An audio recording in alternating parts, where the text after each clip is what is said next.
All right, everyone. Happy Thursday. Well, we have got a very interesting chat here today. I have my friend, Jeff Harry, and Jeff actually has probably the coolest job in the world because he's actually someone I knew from the corporate training world, and his literal job is to go into organizations and play with Legos. That's Well, what I he does. used to do that. Now I just get them to play. Now you So just get to play with other things. Okay. Well, we'll take that. But you still have your Lego bow tie, right? I still rock my Lego bow tie, yes. So Jeff, to do a little bit more of a formal introduction, combines positive psychology and play to help teams and organizations navigate difficult conversations and assist individuals in assessing their biggest challenges through embracing a play-oriented approach to work. I think his work is fabulous. And I was actually really surprised a few weeks ago when he reached out to me and he says, I want to have a conversation with you. And I said, are you sure you want to do that? Because I know the world that Jeff is in, and I know how I know how a lot of HR people look at me right now. And I didn't want him to get kind of caught up in that. And I also didn't want him to get backlash because Jeff is a progressive, right? Self-described progressive. Yep. And I obviously am not a progressive. I'm more of a centrist, and obviously I supported Trump, and obviously he did not support Trump. And what we're going to try to do here today is have a productive conversation, and we're specifically going to focus in on what happened at the Capitol on January 6th, because obviously I was there. So I have a very distinct frame of reference from what I experienced, but then also what I learned when I actually got back to my hotel and could actually see what happened. And Jeff was kind of watching from afar. I know he looked at some of my footage. I know that he's seen other news. And so what we want to try to talk about is both our perceptions of what happened at the Capitol. And I think it's really important that we have this conversation because my perception of how this has been covered in the media is that it has focused in on one small group of people that admittedly did something they should not have done. And, for those of you who might be new, I have repeatedly denounced the violence. I don't think the violence is ever the answer. But at the same time, I also had a completely different experience when I was actually there. And I do actually feel like it's important to tell that story because there were hundreds of thousands of people that were in DC on January 6th. There was at least 50,000 people on the Capitol lawn, and they didn't go into the Capitol and cause violence. And I want to make sure their perspective is told as well. Now, I do just want to lay one ground rule before we get started, because I know that we are going to have people on all ends of the political spectrum in the chat watching this, and that's awesome, and that's encouraged, and we want people here doing that. But you guys will be respectful of each other in the chat. Listen, I can't engage in a conversation with Jeff and be constantly monitoring the chat, but I do have it in front of me, and if I see people name-calling each other racist or Nazis or white supremacists. And frankly, I'm speaking to the people on the right too. I don't want you calling them communists or socialists or any of the other names that or libtards. That's my biggest pet peeve, Jeff, is libtard. I hate that word so much. Like, we're going to play nicely today. That's what we're going to do. If I see you being rude, I will block you. Then you will lose your privileges. This is awesome. I feel like we're in a classroom. We're like, okay, everyone, here are the ground rules. Dude, I mean, this is the world that I live in. That's what it's like every day. So I just kind of want to open this up. And Jeff, I guess I want to start by asking you, why did you want to have this conversation? What was going through your head? So, I mean, part of my job now is to navigate really difficult conversations, right? And I think one of the biggest ones that we're not having is like conversations between the left and right that are actually like respectful, civilized conversations where you actually get something out of it, right? So like, whether you're watching Newsmax or Fox News or CNN, all of those debates are so where they talk over each other and it's all about being right. And there really is no goal in trying to understand. And I'm like, we got to start having, or at least navigating, if we really want like unity as we claim, right? Then we have to start having those really difficult conversations with people that we completely disagree with and figure out how it can still be respectful. That's just my opinion. Yeah, I totally agree. And I just want to show you Queen of Spades has already sent in our first super chat. Jeff, I want to thank you for coming to speak with us. If we want unity, we must be capable of dialogue. I'm happy you came to the table. And honestly, that's what I find with a lot of people on the right is they are so desperate to have civilized conversations that when someone like you, a progressive, like reaches out and is like, I want to have a dialogue, they're like, yes. Let's do it. Let's have the conversation. So let's jump right into it. We want to focus on what happened at the Capitol because obviously this is a very divisive event and it has been covered quite a bit in the media. What was your perception, Jeff, of watching that kind of unfold from afar?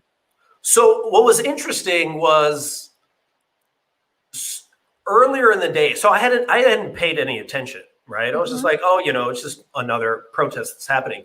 And I remember hopping on to your YouTube live where you were there and you were like, this is beautiful. Like people are beautiful. We're all hanging out here.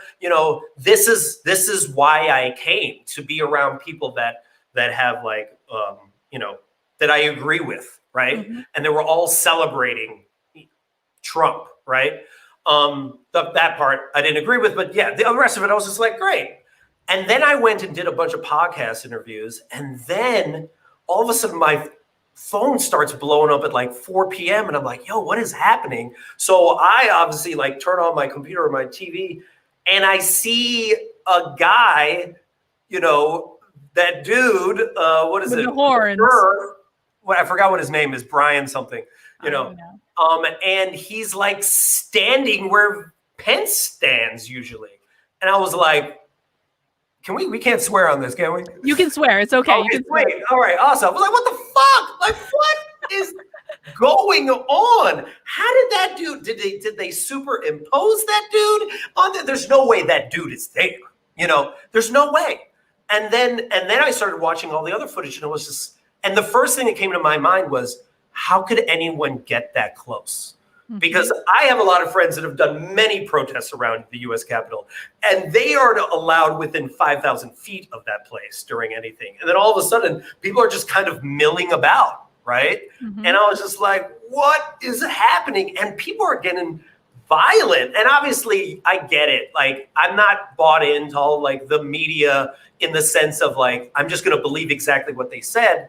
But they were showing stuff that was pretty violent and also media people that were getting like attacked. And I was like, dude, this is really nasty. But then the part that I think really bothered me the most and it made me being like to ask this question was, why does the guy have zip ties? Like, why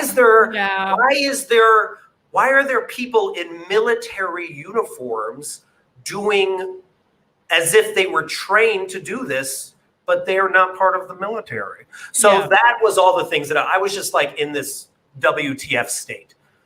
Yeah, I mean, and I'll admit when I saw the zip ties, and I don't think I saw the zip ties until like 2 days after the Capitol, I was pissed. And I knew exactly where it came from. It came from I'll say like Q. It came from Q. That was what that was because and those of you who watch this channel know like I'm not into that. I actually feel a little guilty, to be honest. Not that I'm all that influential in this space, but I really avoided calling out the Q people on their nonsense because it was just so difficult. Because like the minute it's like that my whole path to this is I really have an issue with the woke left and what they're doing, and maybe we can touch on that a little bit. But Q is basically like the woke left on the right. They're crazy, and I never called them out overtly because it was just so difficult to manage the blowback anytime I tried. And I was just like, it's just not worth it. I don't care that much about it. And then when I saw that they were the ones on the right that were leading this, because a lot of them are military, it specifically targets that type of person. I was like, F these people. What the hell are they thinking? And I also want to add that like, I have actually met the guy with the horns. And so I really have. And, So when it happened with the Capitol where he was like all over the TV and he was like the ringleader of this, everyone well, not everyone, but many people on the right started saying, well, he's BLM, he's Antifa, and they started right. Oh, I have something to say about that later. Yes. Well, and I was one of the people saying, no, he is absolutely not, because I met him at a walkaway rally in Phoenix. He was at our rally. He goes to protests and rallies. That's what he does. And they were like, Carlin, he's been to BLM rallies. I'm like, that's what he does. He's one of those Yes. crazy people that goes to protests and rallies. And so I knew immediately that was nonsense. What do you have? That's crazy because two of my really good friends were at that same Phoenix BLM protest, protesting in favor of BLM, and he was right behind them. Yep. Doing whatever he does. And then they were like, we got to go. Like, this dude, I don't know who this dude is. So for them to then, for their kids to see him up there at the US Capitol, they were like, what is happening? And see, look at this. I already have someone in the chat saying, how can you lie like this? I'm not lying, dude. He is not. He is a Trump supporter. He is 100% he was Trump not. supporter. He was part of the BLM protest, protesting against them. And my friends were there watching that. And many people were scared of him. Yeah. And so I thought that was nonsense, from the beginning. But, it is interesting what happened at the Capitol in terms of like how it actually started. And, maybe I actually want to go before that because, I think part of the media narrative that's been painted for this is that all of these Trump supporters came to Washington, D.C. to January 6th to overturn the election. And it was a coup attempt and it was sedition and all that. What is your perception of why people were there? I think a lot of people that were there because Trump called them to be there, right? And he was and he really, I mean, he was still running the Stop the Steal campaign. He still strongly believed that he could stop it. So he was going to have another one of his rallies, But what I also believe is that whether he'd said it blatantly, because I remember you saying in one of your videos, like he never told people to go invade it, right? But there's so many, the language that he had been using so much throughout all the way, I'm going all the way back to Charlottesville, and each and every conversation, every rally he did, where he would rile up the crowd. He had created, in my opinion, an atmosphere where when they were like, stop the steal, there were certain people in that group and some people that didn't even go to his march, right? They had planned to go and invade even before he started speaking, that were like, yes, I will stop the steal. And I know exactly how I'm going to do it. I'm going to actually go in there and stop them from making that vote. And potentially, and this is the other part that I was wondering, and then potentially kidnap them? Potentially, like, that's the part where I was like, whoa, dude, like, I know that, I get it. Like, I've been part of many protests, especially being in the Bay Area, where like you have a fringe group that just starts lighting stuff on fire. They weren't there the whole day, and then they show up at like 10 p.m. and just want to cause stuff. But the thing with this group that was more concerning to me is they were well organized, planned in their military outfits, and they looked like they were ready to do some serious damage. And then they were saying the same thing that many people were chanting at the march, and I'm not sure because I wasn't there, but this whole 1776 thing, like, what do they mean by that? Like, that was what I was wondering. So much to unpack there from my perspective. So I'm going to start by saying that I see people in the chat saying, Carlin, call him out on the Charlottesville thing. And I don't want to spend too much time on Charlottesville, but this is a misperception I had about Trump. Because for those of you who might not know, like, I was a Democrat for 20 years and I hated Donald Trump when he got elected. I thought he was a racist and all that stuff. And then, slowly I realized that the media had sold me a bill of goods. If you go back and you watch the whole Charlottesville press conference, he denounced white supremacy. He did. Oh, he 100% did. No, but I don't deny that he denounces it, right? Sometimes. But the thing is when he says it sometimes in a way like he did with the Proud Boys with the stand back, stand by, where then people will be like, I know what you really are saying. And they'll start putting it on their t-shirts because they are like, no, he actually believes it. He's just telling you what you want to hear. Because I've heard his press conferences when someone writes his speeches, and I've heard him when he writes his own. Listen, like, my perception of Trump, I could be wrong, but we actually, like, the people that I talk with behind the scenes, we rag on him all the time for doing crap like this, for not being clear in his language. And he's like, he is not, Trump in some respects is an extremely gifted orator. He really, really is. You can talk for 2 hours. Exactly. But like there are times when he is just really unclear. And I think when he goes off the cuff like that, sometimes we're like, oh, Trump, Like, why did you do that?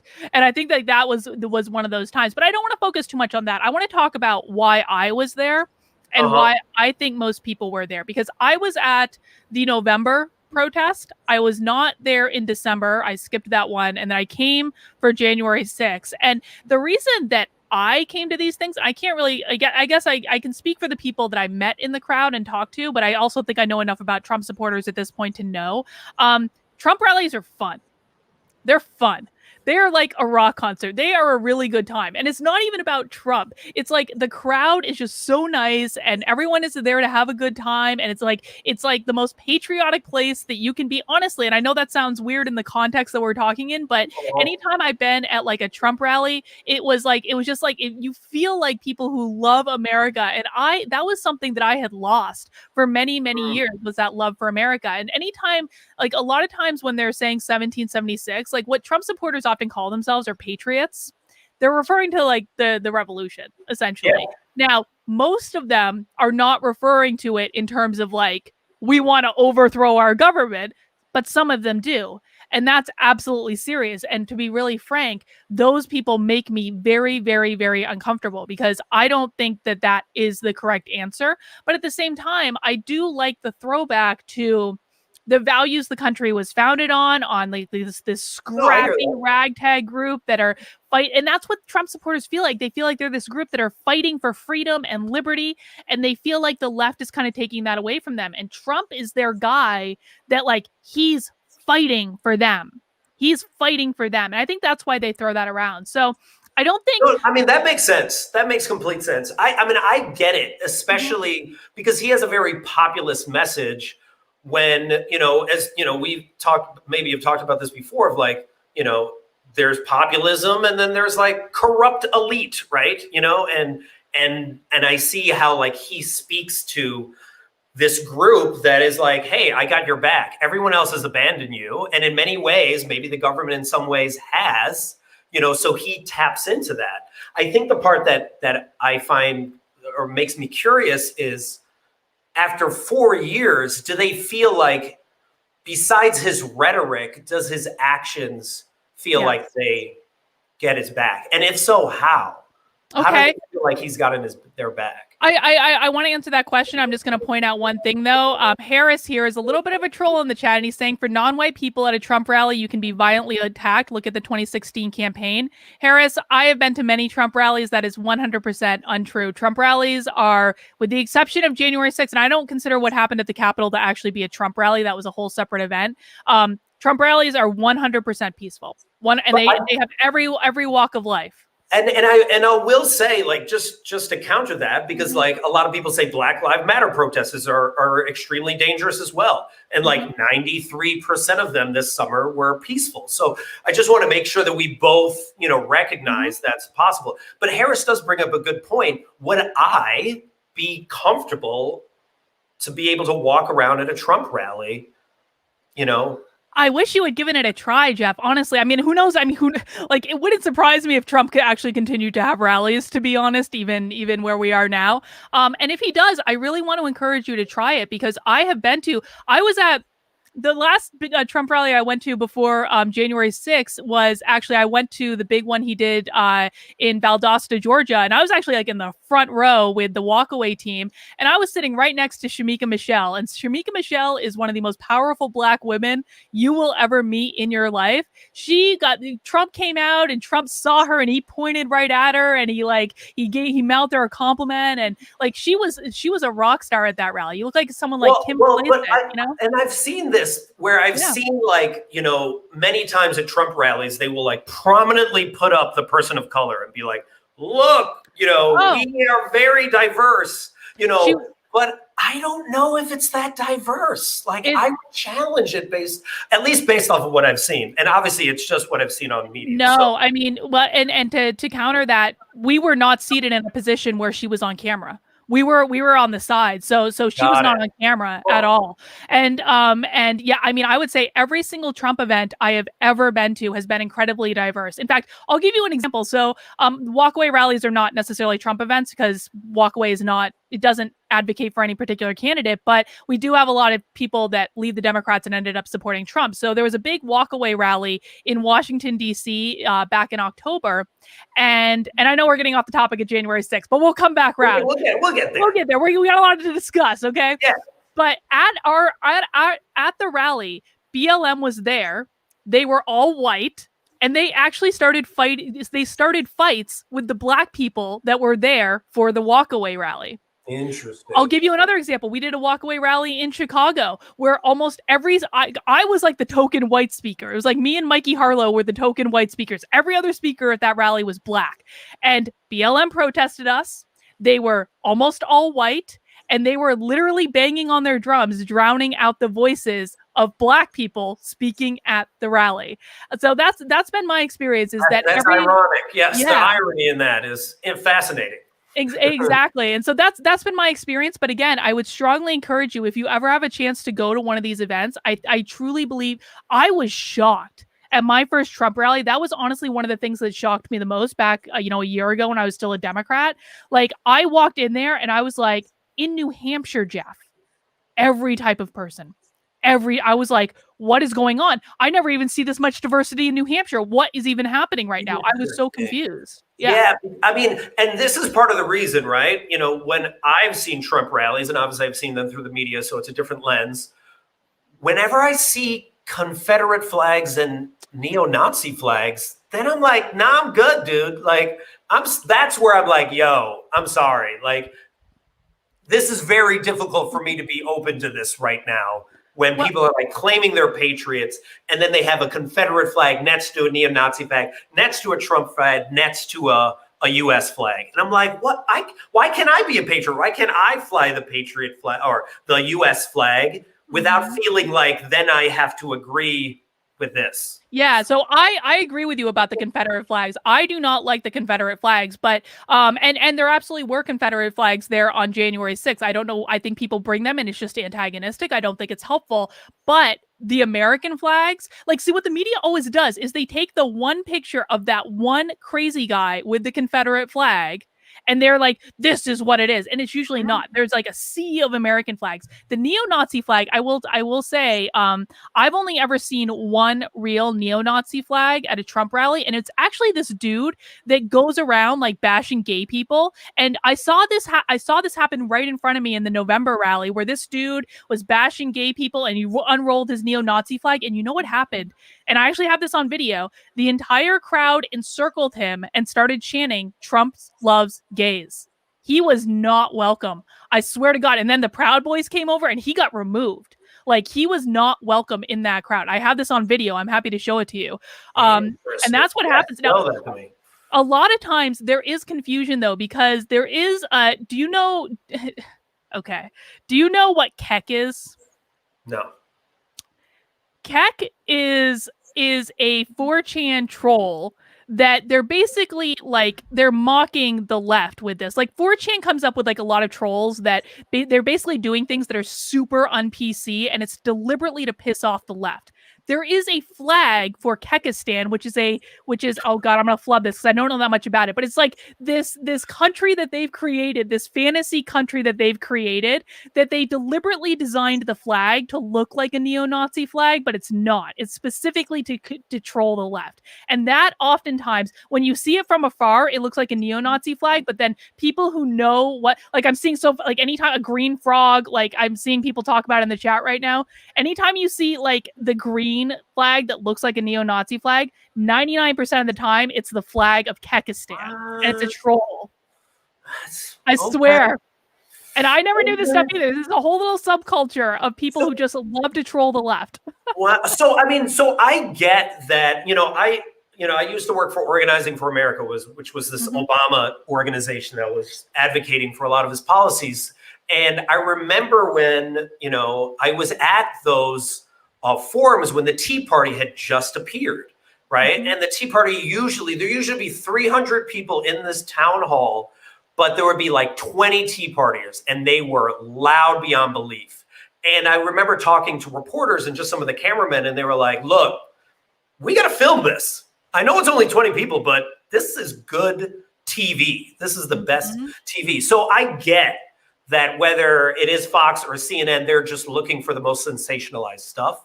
Yeah. But having said that, right, you know, I've heard much of the time people being like, you know, at least, you know, many Trump supporters that I've seen in the media claiming like Blue Lives Matters, we care about the police, Black Lives Matters doesn't care about the police.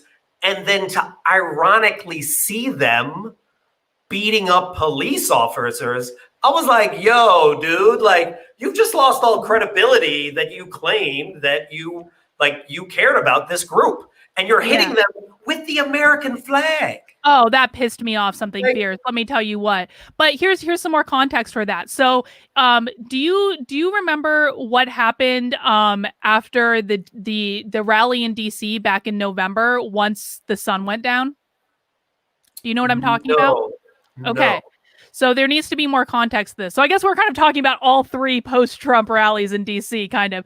So in November, oh my God, like I remember going to the November Trump rally, and I'll call it a Trump rally. It wasn't really, but I'll call it that. And I was so nervous going because I was like, no one's gonna come. We're gonna look stupid, whatever. And then I show up that morning, and there are just hundreds of thousands of people, and everyone's in a great mood, and everyone's feeling really good, and it was just a beautiful day, and there was no violence at all day, until later that night when BLM and Antifa came out and were specifically targeting Trump supporters and were beating them up everywhere. And there is mountains of video footage of this. They attacked old people, they attacked families with children.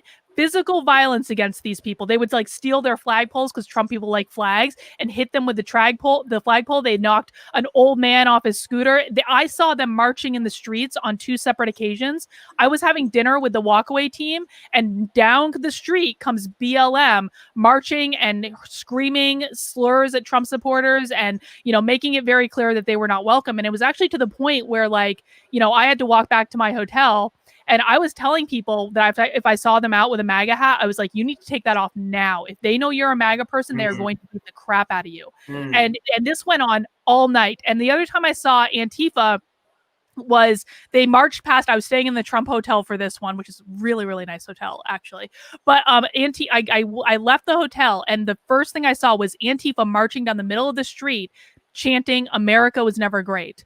And it was just the amount of violence that happened that night was ridiculous. And the reason I say that is because the DC cops did not protect Trump supporters. They did not. There was video footage of the DC cops actually sending Trump supporters through Black Lives Matter Plaza, where they got the crap beat out of them. And so it was already tense. And I've only seen this happen in DC, to be honest. It was already tense between the DC police and Trump supporters, because they know very well the DC police are not their friends. Now, does that excuse any violence towards the police? No, not in any way. But there were tensions between those two groups. So, but here's the irony of it, right? Is because the poor relationship that Trump supporters have with the DC police, Black Lives Matters feels the exact same way.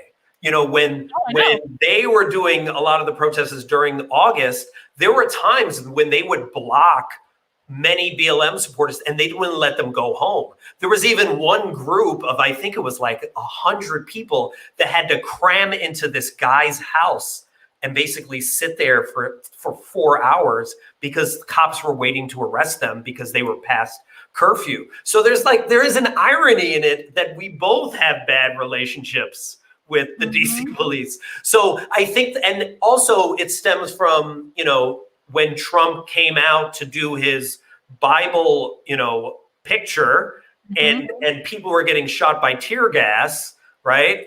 And then I think what frustrated a lot of BLM supporters, which frankly, I'm not speaking for everyone because I can only speak for myself. And also I got to be careful to not also group, because BLM and Antifa are drastically different. All right. It's just like QAnon, like the way you feel about QAnon is the way I feel about Antifa. I don't know them. I don't know what they do.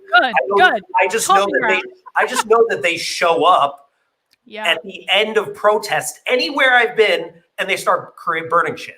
That's just what they do, right? And it really can really frustrate you because I know a lot of organizers of BLM that have would work all day, or work months to set up a rally, get tens of thousands of people there, draw attention to George Floyd or Trayvon Martin or whoever, Sandra Bland, and then all of a sudden it's ruined because someone is burning some trash and some freaking fire. So that just to provide that like certain level of context. Totally. And I have a super chat from Snark Victory here, just backing this up. Lots of staunch Trump supporters are no longer back the blue because of the way the DC support the lockdown instead of the Constitution and that in DC. And guys, there have been some other super chats too, and I promise I will answer all the super chats at some point in the live stream. But that one I just saw come up. So just to finish the point I was trying to make is when they remember getting hit by tear gas so that Trump could do his picture. And then they saw DC police let Trump supporters in. They actually believed that DC police were working with Trump supporters. That was our perception, or that was at least my perception. Well, so first I'm going to tell you, I got tear gassed at the Capitol. I 100% got tear gassed at the Capitol. Here's what happened. So I went to the Capitol and I got there. So I didn't even see Trump's speech at the Ellipse. Because here's something people need to know. And I've talked about this before. The sound was horrible. It was absolutely horrible. So I was actually in the big overflow area, which is where most of the people were. Right. I could not hear what the speakers were saying. And so, after Rudy spoke and I was kind of walking around trying to find a good place where I could actually hear what they said, but I didn't hear any of his speech. I was like, F it. I'm going back to the hotel. I've seen Trump up close. I don't need to stay here. So I actually watched Trump's speech at the hotel. And I didn't think he said anything that wasn't things that Trump has been saying for months. I was like, this is not even for months. It's like not eventful, right? And so towards the end of his speech, I left and I started walking towards the Capitol. I walked by Alex Jones on the way to the Capitol, by the way, because he was actually supposed to be leading the crowd there as well. And so for me, when I got there were already tens of thousands of people there.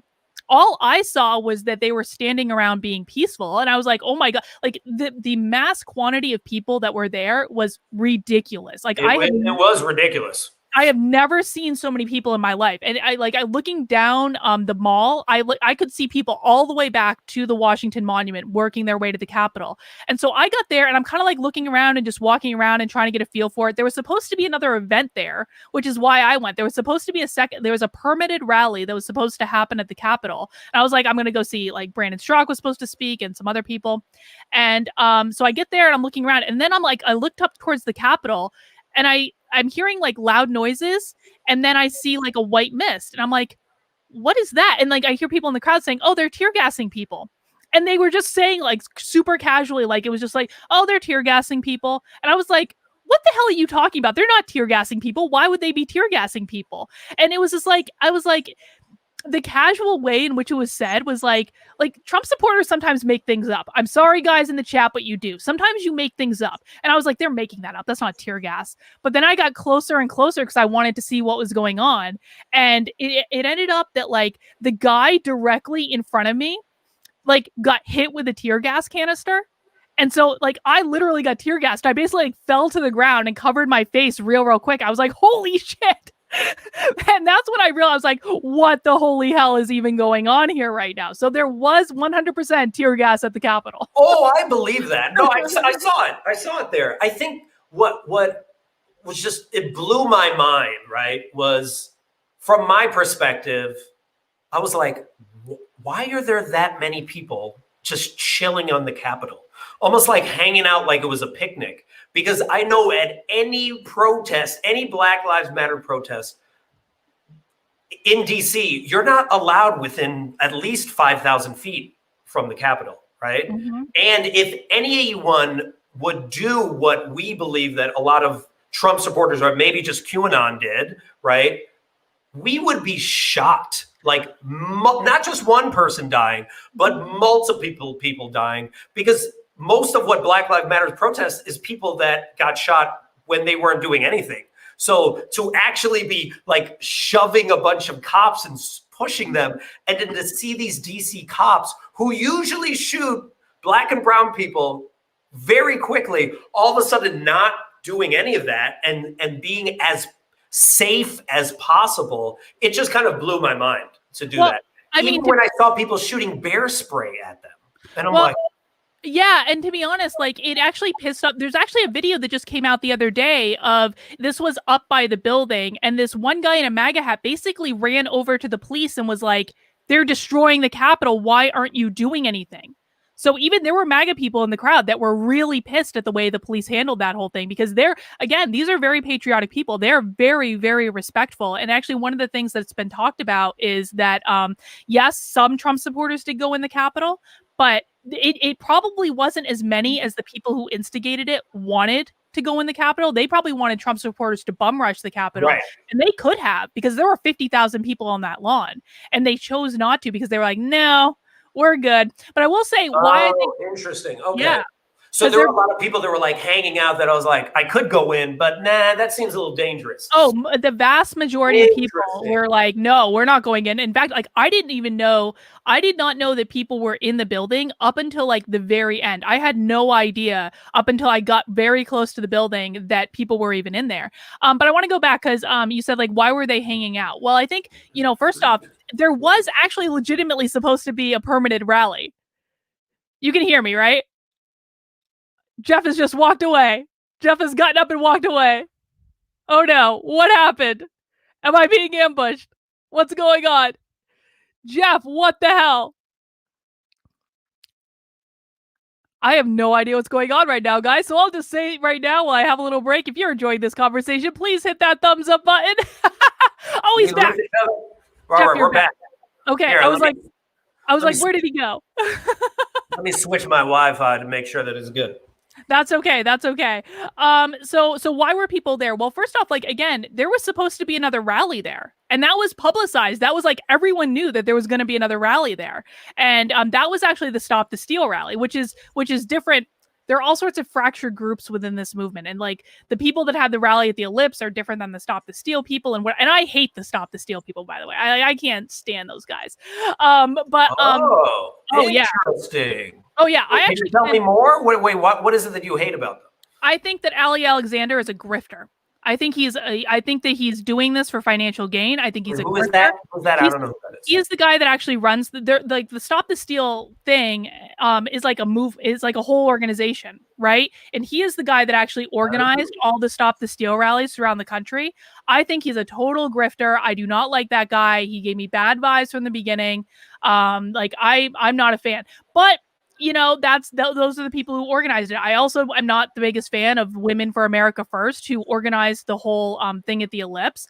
I'm really not. And actually, at the November rally, so at the November rally, I was Brandon from Walkaway was supposed to speak at the November rally, and then he ended up dropping out, but we all ended up getting into like the little VIP area at the November rally. And Kylie Kramer, who ran the rallies for these people, she came up to us. I'm not making this up. This is like a little side story. She came up to us with a bullhorn yelling at us to leave the VIP area. And we were like, Kylie, you're insane. We're not leaving. So I don't like any of them. But they're like this is what it is. Like the right is like this weird conglomeration of people who actually care and then people who are grifting on the whole Trump thing. Yeah.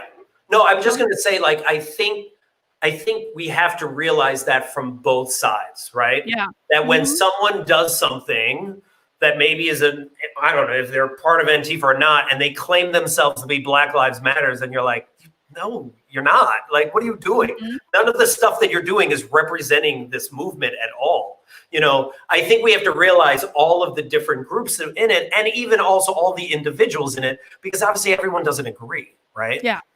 And that's exactly it. And the right is not a monolith. Trump supporters are not a monolith, and the left is not a monolith either. I try to explain this to people all the time. I'm like most people on the left think that they're standing up for what they believe in. And my perception, and maybe we can even have a future chat on this, Jeff. My perception is that a lot of I think that it's not fully thought through in how it's being implemented and affecting people. And that's why I generally oppose a lot of this stuff. But I do think it comes from a good place. And I think it comes from a place of caring about people and caring about causes. I don't think that's fundamentally bad. But let's go back to the Capitol. I'm going to try to keep us focused. Yeah. So I think most people were there originally because there was supposed to be another rally there. when I showed up, honestly, like, again, it just looked like a rally. And it wasn't really clear on where the rally was supposed to be. There's actually video of Alex Jones getting there, and he kind of, at some point, realized what was happening. And he was like, no, guys, we need to go around back the building. And he was trying to move people around to the other side of the building where the other rally was supposed to be. And he actually claims, and I don't know how true this is, it's Alex Jones, who knows, but he actually claims that he tried to get the Capitol Police to let him get on their intercom system to try to move people away to go to the other side of the Capitol, because he saw what was happening, and he's like, if they hear my voice, they're going to come and follow me. Oh my God. What is he like Moses? If you hear my voice. No, because I think Alex Jones the day before wasn't riling up a bunch of people to like get violent in near the Capitol. Not to get violent. No. Not, he is not about that at all. Absolutely not. And I think that there's like screaming into his mic all crazy. Well, he's crazy. Yes, he riles people up emotionally. But here's the thing that I think a lot of people don't understand about Trump supporters, and this was a surprise to me, is they do not fight for what they believe in. They don't. And so anytime someone uses the word fight, they really don't, Jeff. I swear to God. You like, look at the people in the chat. Like, you can ask the people in the chat how many times I have screamed at them to actually stand up and say what they believe in. Because this drives me crazy about the right. They say to me all the time, like, Carlin, we're the silent majority. All we do is show up and vote in November. And I'm like, you need to say what you believe in if you're going to actually get anywhere. Do like Black Lives Matter does and go out and rally. Like, I spent the entire back half of the year trying to do rallies, and it was always a struggle to get people to come out because they're like, Carlin, we don't do that. We would get excuses every time. All of a sudden, everyone's lawn had to be mowed at the exact time that we were doing the rally. And so, like, when you hear people on the right saying you've got to fight for what you believe in, they don't mean like fight. They don't mean violence. You have to say what you believe in. You have to not be afraid to wear your MAGA hat. You have to, go to rallies, show people that there are people that agree with this. That's what they're saying. Yeah. From my perspective, we have not met those people. The people that we usually see that we meet really look like they want to beat us up. Well, you got to understand, like, they're scared of you. If you're at a BLM rally, they're scared of you. They think that you want to beat them up because, like, what you said about BLM being different from Antifa, they don't see that. Frankly, I don't see that a lot either. I mean, honestly, I tend to conflate the two, or I at least talk about the two in the same way a lot of the times. But, like, there is not awareness on the right that those are, you say they're diametrically opposed. I actually like to hear more about that, to be honest. Yeah, I mean, the way in which you see them is the way in which if I conflated QAnon with all Trump supporters. Mm-hmm. And that's kind of how at least a lot of my friends and I have seen it, because we don't know the difference between the guy dressed up in the bear outfit and all the guys in the military stuff. We're just like, that dude is a Trump supporter. He's standing right next to another Trump supporter.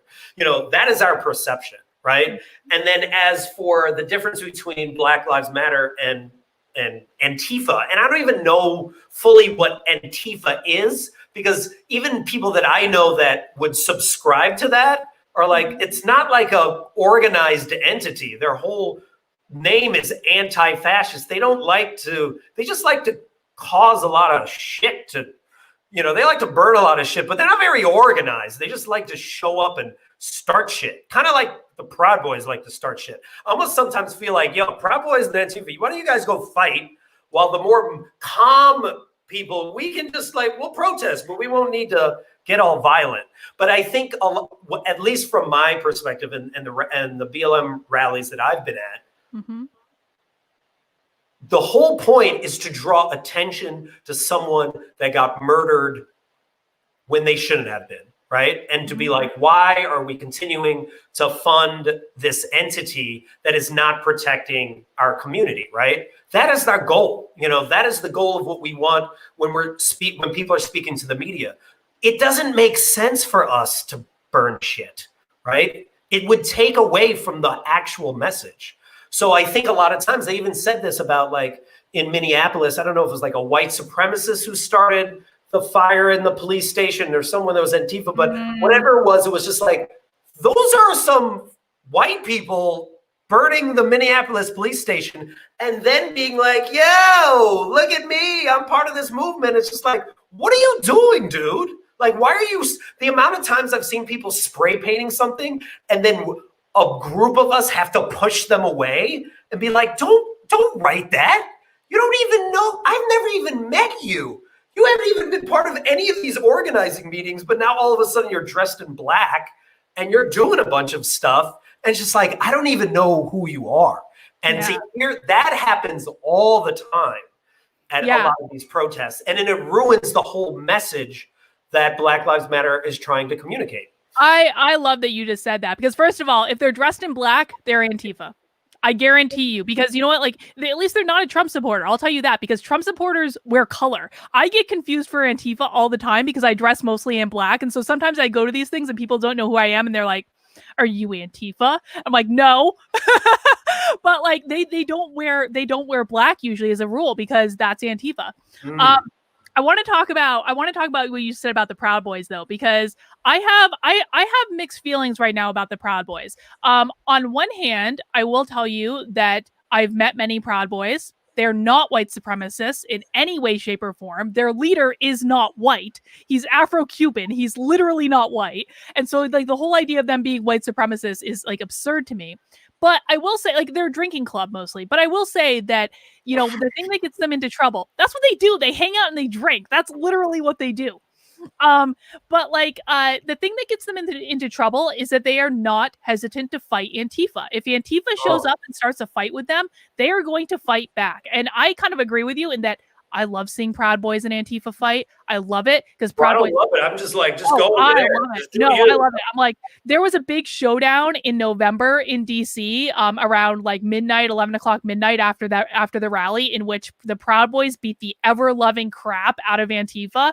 And it was amazing. And it felt so good. It's like I had been sitting in my hotel room. I couldn't even leave my hotel room to go get food or my hotel to go get food because there was so much violence outside of it. So I was sitting there on my phone watching all this video come out, and then to see the Proud Boys beat the crap out of Antifa at the end of the night, I was like, yeah, which may not be like politically correct, but that's how I felt about it. Now, I will say this. Oh, and also I want to add that the Proud Boys actually like some of them actually protected me from counter protesters at the November rally as well.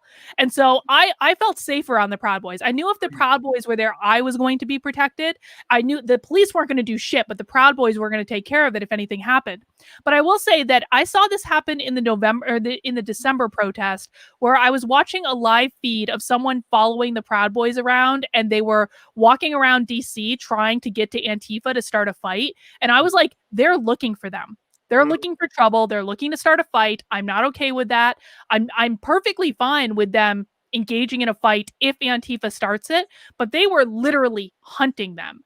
And they were going to do the same thing in January too. So I have mixed feelings about it, to be honest. Oh, interesting. I mean, I don't know. I don't know that much about the Proud Boys. I really don't. I mean, all I know is whatever has been documented about them. And I hear you that yes, the founder is Afro-Cuban, but he still can have internalized racism. Like, oh, Jeff, no! I think, and I know this is where we obviously drastically disagree, but like, just because somebody is black, you know, just because someone is black and they're speaking at a Trump rally doesn't absolve the whole Trump rally of potentially not being racist, right? And I think that's the same thing, right? Of just like, just because this guy is like, hey, you know, I'm brown, so that means we're good.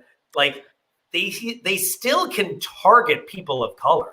They're not targeting when from the people that I know that were at Charlottesville, you know, with, I don't know if it was the Boogaloo Boys then or the Proud Boy or whatever group that was, it was like, no, dude, those are white supremacists, and they are looking as if they would like to hang a person of color. Like, that's what I was like that fearful about when it was like, you will not replace us with that chant. And I'm like, okay, this is scary, dude.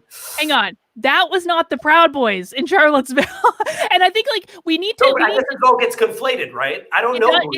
No, it does get, and that's exactly that. You hit the nail on the head. That is exactly the problem. It all gets conflated. There were actual neo-Nazis in Charlottesville. At 100%. I don't back that up at all. I don't co-sign that, but it wasn't the Proud Boys. And I think that, I think it's frustrating. Like, there, you can be black and be in the Proud Boys. You can be whatever you want to be in the Proud Boys. Literally, the only qualifications to be in the Proud Boys are you have to have been born a man, and you have to believe that Western values are the best. And those are the only two qualifications. And then they have all sorts of initiation rituals where they get to beat you up until you say the names of like 7 cereals or something. It's stupid, like, guy stuff. But it's like frat stuff. It's like sounds like a fraternity. That's exactly what it is. It's like a frat. That's like what it is. Bros. Yeah, and they get into trouble. They do, but it's like, I so encourage you to look into this, because they're really not white supremacists. But it's like they've been conflated by that because the media needed an enemy, right? So can you answer more about the question of, like, they believe in Western values as being the best? What do you mean by that? It means that they believe that America is awesome, that freedom and liberty is awesome, and that's all it is. And they want that for everyone. They want that for you.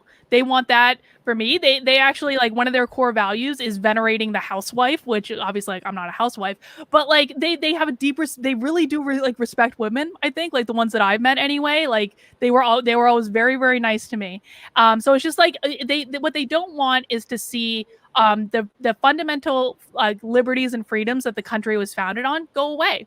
They think it's the best. No, I mean, I know, I hear that, but I think I hear, and let me know if you can answer this for me, because I hear the word freedom thrown around a lot, and patriotism thrown around a lot, and almost as if, like, anyone that isn't American doesn't believe in, like, freedom, right? And then I hear people, like, a lot of times being like, "You're a socialist," and it's like, well, I lean towards, more Bernie and AOC. That is my, like, I campaign for Bernie in Iowa. Like, I'm like that, right? But when I hear someone being like, "You're a socialist," and they're like, "I'm so worried that we're going to become Venezuela," I'm always thinking, like, no, well, Bernie and AOC are like socialist Democrats, like places like New Zealand and France and Norway and Switzerland and Sweden and Finland, like, what's wrong with socialist democracies? And I again, it's the whole conflating of going to the extremes and pointing fingers and being like, what do they think is going to happen under Biden? That we're going to become Venezuela? Like, not really. We're going to probably more become like New Zealand, which is not that bad of a thing. Well, it can be when you believe that you shouldn't have to give all your money to the government in taxes to take care of other people, though. That's one of the things they care about. They don't want the tax. I don't want taxes to be raised. Like, I'm pretty cool with the tax cuts that I got under Trump, to be honest. And that doesn't mean that I don't think. I'm going to answer this in a little bit of a roundabout way. That doesn't mean I don't think that there should be. I piss off a lot of people on the right when I say that I don't think it's correct to take government out of healthcare. I think government needs to be in healthcare. I think we need to have conversations about how to make healthcare more affordable and accessible. I don't know that I think universal healthcare is the answer. I think the answer probably lies in some sort of compromise that people haven't gotten to yet because they won't even have the flipping conversation. But I also have mixed feelings about, like, if I think about, like, why do I have to pay for someone who is 600 pounds because they eat McDonald's all day? Why do I have to pay for their health care? I have concerns about that. Like, that's really expensive. And Bernie could never give us an answer about how much this was actually going to cost. And all he talked about was, like, it's going to save you XYZ. Well, how much is it going to cost and how are you going to do it? And so I think what I see on both sides is, like, people are just not having the conversations in a rational way. It's like the right will say, and I know I'm going to get flamed for this in the comments, they're going to say, "Carlin, we just believe the government shouldn't be in healthcare." Well, that's not an answer either. Yeah. I mean, my perspective is that, when people are like, well, Trump has my back, right? I think about how, like, during 2020, I think 614 billionaires, their net worth grew by $1 trillion. Like, that was under Trump. And the whole time he's like, drain the swamp and, I'm going to go after the corporate elite. But more rich people got so much richer under him. And even that tax cut that you benefited from, I was taxed more during that time. And I'm like, how am I taxed more? How am I paying a larger tax percentage than Kanye West? I was just like, this doesn't, Trump's actions, in my opinion, didn't look like he was communicating that he cared about like saving jobs in the Midwest or cared about coal country, but that he was just like, I just want to make a lot of money and make a lot of money for my friends. And those are the actions that I saw coming from him. Trump has lost money. Trump has lost a lot of money in the course of having taken. And first of all, he didn't take a salary. Like Biden's taking a salary. Trump did not take a salary. Trump donated his salary back to the federal government, which a lot of people don't know. But I will also say, like, Trump focused on reopening a lot of blue collar jobs. He got a lot of factories to stay in the United States that were going to go abroad. That helped out a lot of people. And the other thing is, like, do you know which party had the most millionaire donors in the past election cycle? Wasn't the Republicans. You're going to say the Democrats? It was 100% the Democrats. The Democrats are getting a lot. They're getting 100% of the corporate money now. Now all the corporations are pulling all their donations from all the Republican candidates. They are 100% getting the corporate donations. They're getting the millionaire donations and when Trump means the swamp, and guys, I know we've gotten off topic, whatever. We're going to go where the conversation goes in this one, I guess. But when Trump says drain the swamp, it's more about the establishment. And I'll tell you this, the establishment Democrats are exactly like the establishment Republicans. Right now, Trump supporters hate everyone. They hate the Republicans just as much as they hate the Democrats, and they kind of see them as like two sides of the same coin. For them, Trump was trying to fix a lot of the things that were broken in terms of pulling regulation, like getting rid of like stupid regulations that were inhibiting business. We saw the best economy in history. We saw the lowest African-American unemployment rate in history, lowest Latino unemployment rate in history, lowest Asian American unemployment rate in history, lowest unemployment rate of women and young adults in 50 years. Wages were up for everyone.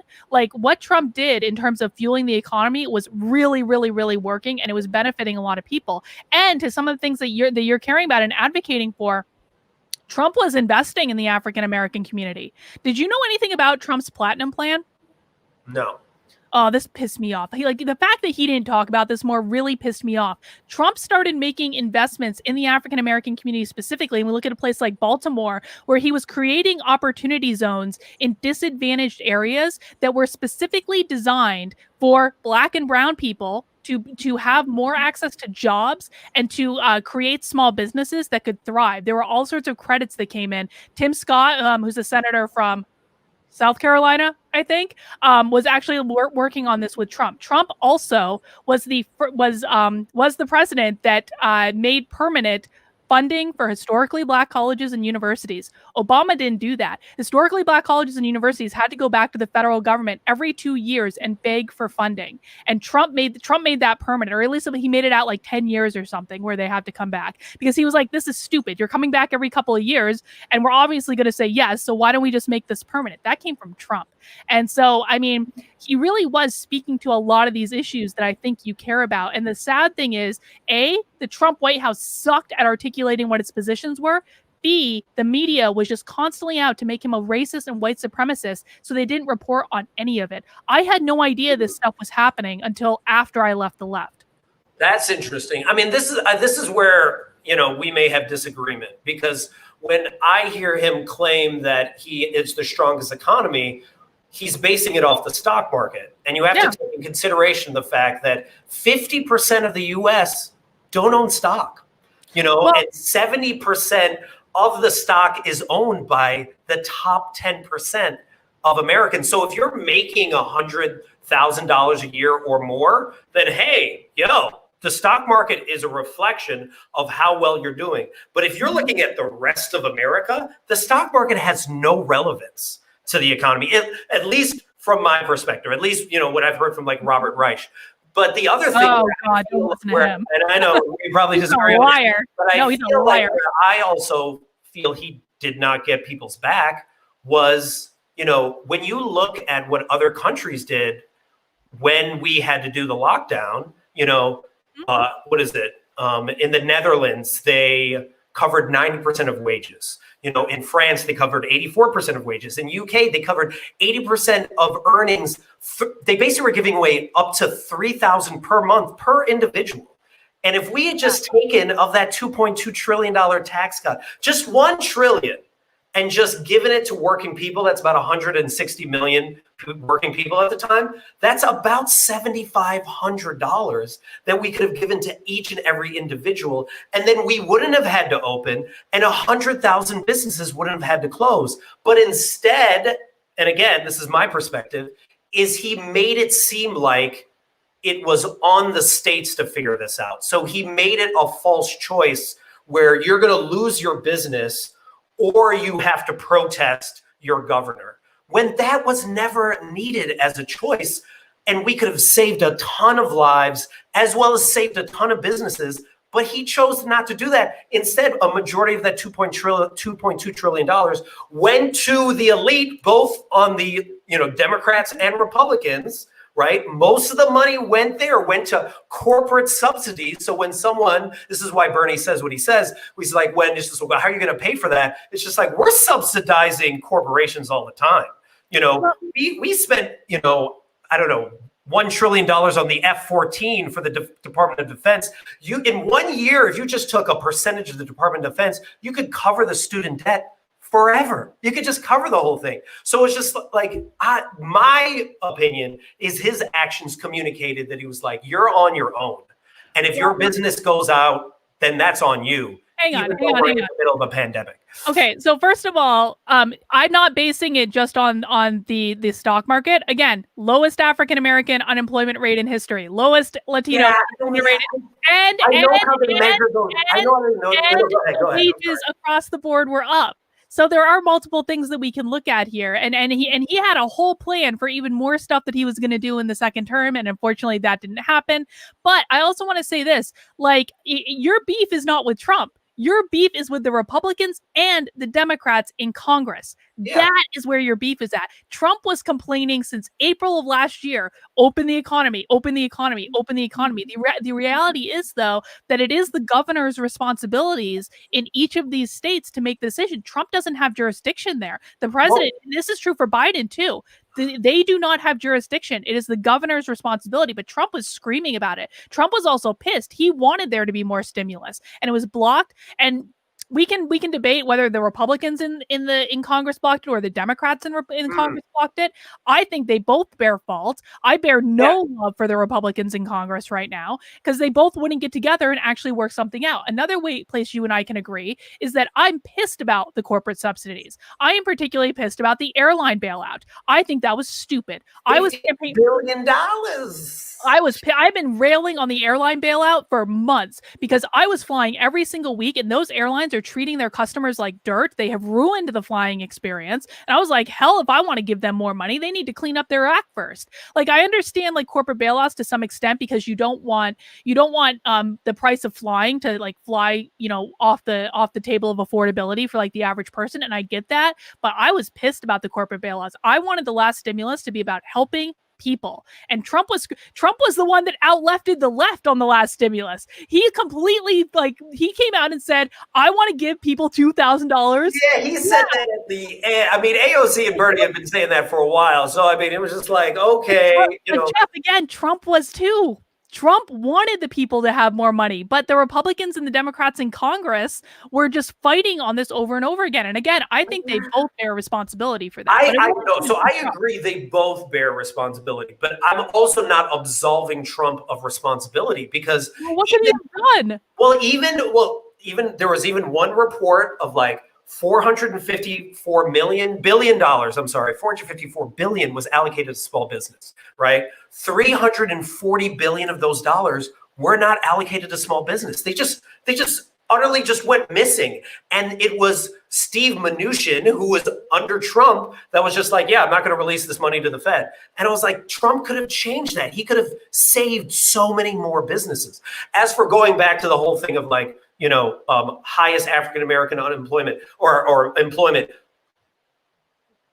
I feel like we're comparing apples and oranges in this sense, because I know my understanding is that Obama did a far better job in helping people of color during the economy. But I know that if you move the numbers a certain way, you could claim that everyone was getting better jobs. But then I challenge even the idea of everyone, being employed, because the gig economy, so many people are underemployed, right? They claim that they're employed, but they're working for DoorDash, Amazon, or Uber and just barely making it. And they claim that they're employed. That doesn't mean that we're doing well. But you're still not accounting for the highest wages that Trump hit. Trump hit higher wages across the board for everyone. And was it higher wages for who? But was it across the board?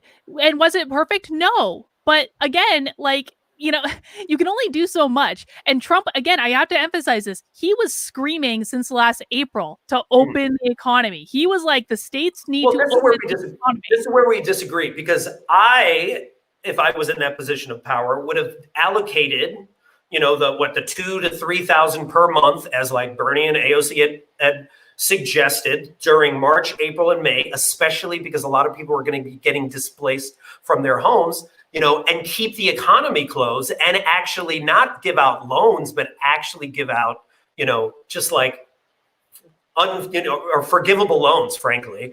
And then we would not have had as much of a high rate of COVID increases. The thing that Trump did was he was just like, he put pressure on all these small businesses to be like, hey, you know what? It's the governors that are getting in your way. It was the governors getting in their way. The economy, but the governors are stopping you from doing that. Yeah. It was like, you live in California, right? You live in California. Mm-hmm. Who's keeping the economy closed in California? Say his name for me. Gavin was definitely, but what I'm saying is, like, they should have kept it closed for a certain period of time and given money to all these small businesses to stay. Your beef is with Congress. That's not something Trump can do. That's not something Trump can do. It was Congress. And again, we agree on that. I was pissed that there wasn't more stimulus. I think that, I considered myself to be so lucky and so blessed that I ended up doing this YouTube crap, because I would have been screwed. My business got screwed in all this. I believe that Trump was egging people on to open the economy way before they should have. And I think he had some control in actually making sure that more people actually got money, as well as small businesses. But instead, what did he do?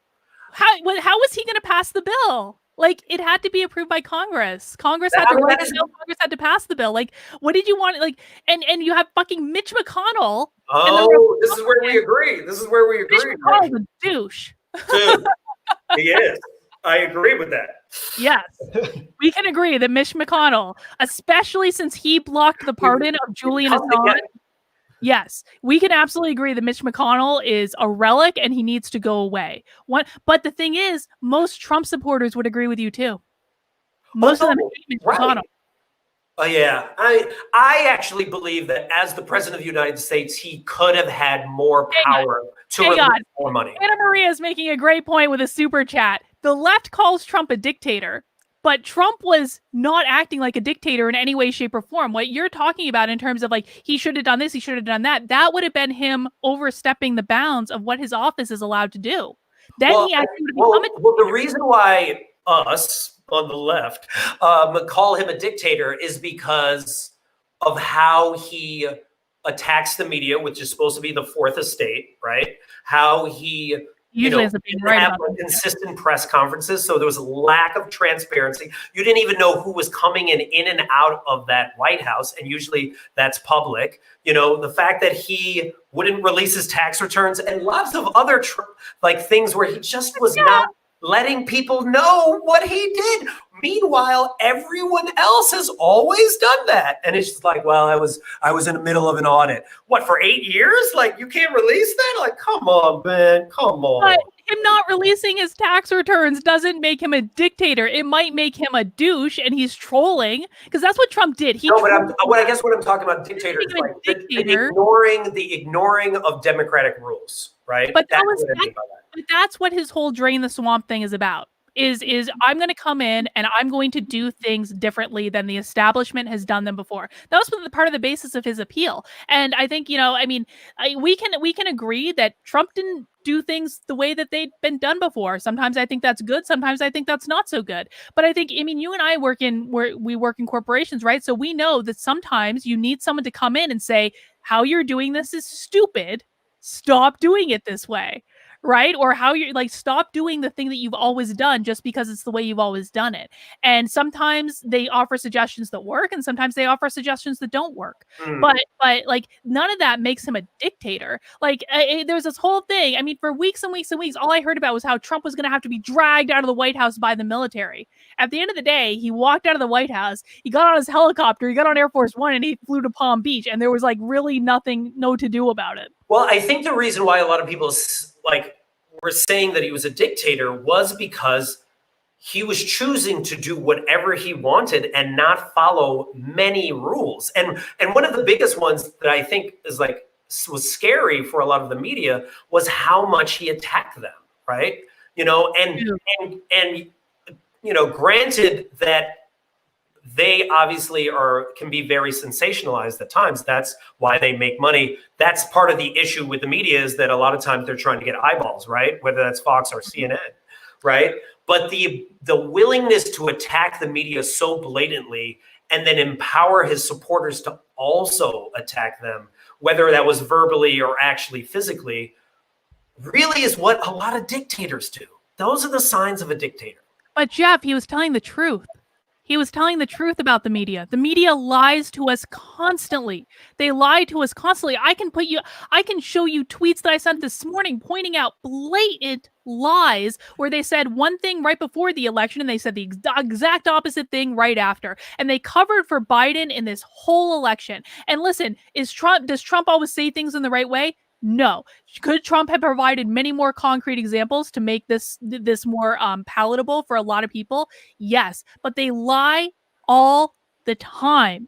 And so why should he engage with them? If he knows that they're just going to take literally anything that he says and does and twist it to be the worst possible interpretation of what happened, or even just make stuff up that didn't even happen at all. Like, why would he bother engaging with them? He had Twitter. He was speaking directly to the American people on Twitter.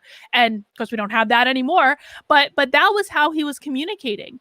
And, in regards to like the press conferences, I would have loved to see more press conferences. I love, especially Kayleigh McEnany. That woman was awesome. She was a great press secretary. She was awesome. And she always told the truth. And if you look back at the things that she said, she was 100% of the time telling the truth. But the media got in there all day, every day, and just were constantly insinuating that she was lying, that she was making things up. It was a completely abusive relationship. And did Trump feed into it by trolling the media? Yes. Trump was an ultimate troll. He trolls everyone. But that doesn't mean that the media is telling the truth. They are lying. Well, but this again is where we're conflating, right? Where we're like merging all of the media together. And when I look at like an NPR versus a CNN, Fox, or OAN, or Guardian. Oh, hang on. Let's talk about NPR. Hang on. Let's talk about NPR. What do you know about Hunter Biden's laptop? I don't know. Nothing. Exactly. So right before the election, Hunter Biden left his laptop in a laptop repair shop for over a month. And so it became the property of the owner because he never came back and paid his bill. And the owner ended up delivering that laptop to Rudy Giuliani and many other Trump people. And I don't like Rudy Giuliani, by the way. That just happened to be what happened. And so there is all sorts of crazy stuff on this laptop. And I don't know all the details of it, so I'm not going to speculate on here. But essentially what happened is it eventually made its way into the hands of the New York Post, who started reporting on what was on this laptop. Do you know what happened when the New York Post started reporting? This is all before the election. The New York Post started reporting completely accurate information about what was on this laptop. Do you know what happened? Twitter locked their account and didn't let them post anymore for like 2 weeks because they were tweeting out completely accurate information about what was on this laptop before the election. They said it was hacked material and we don't allow that on the website. Well, it wasn't hacked material. They had it completely legally.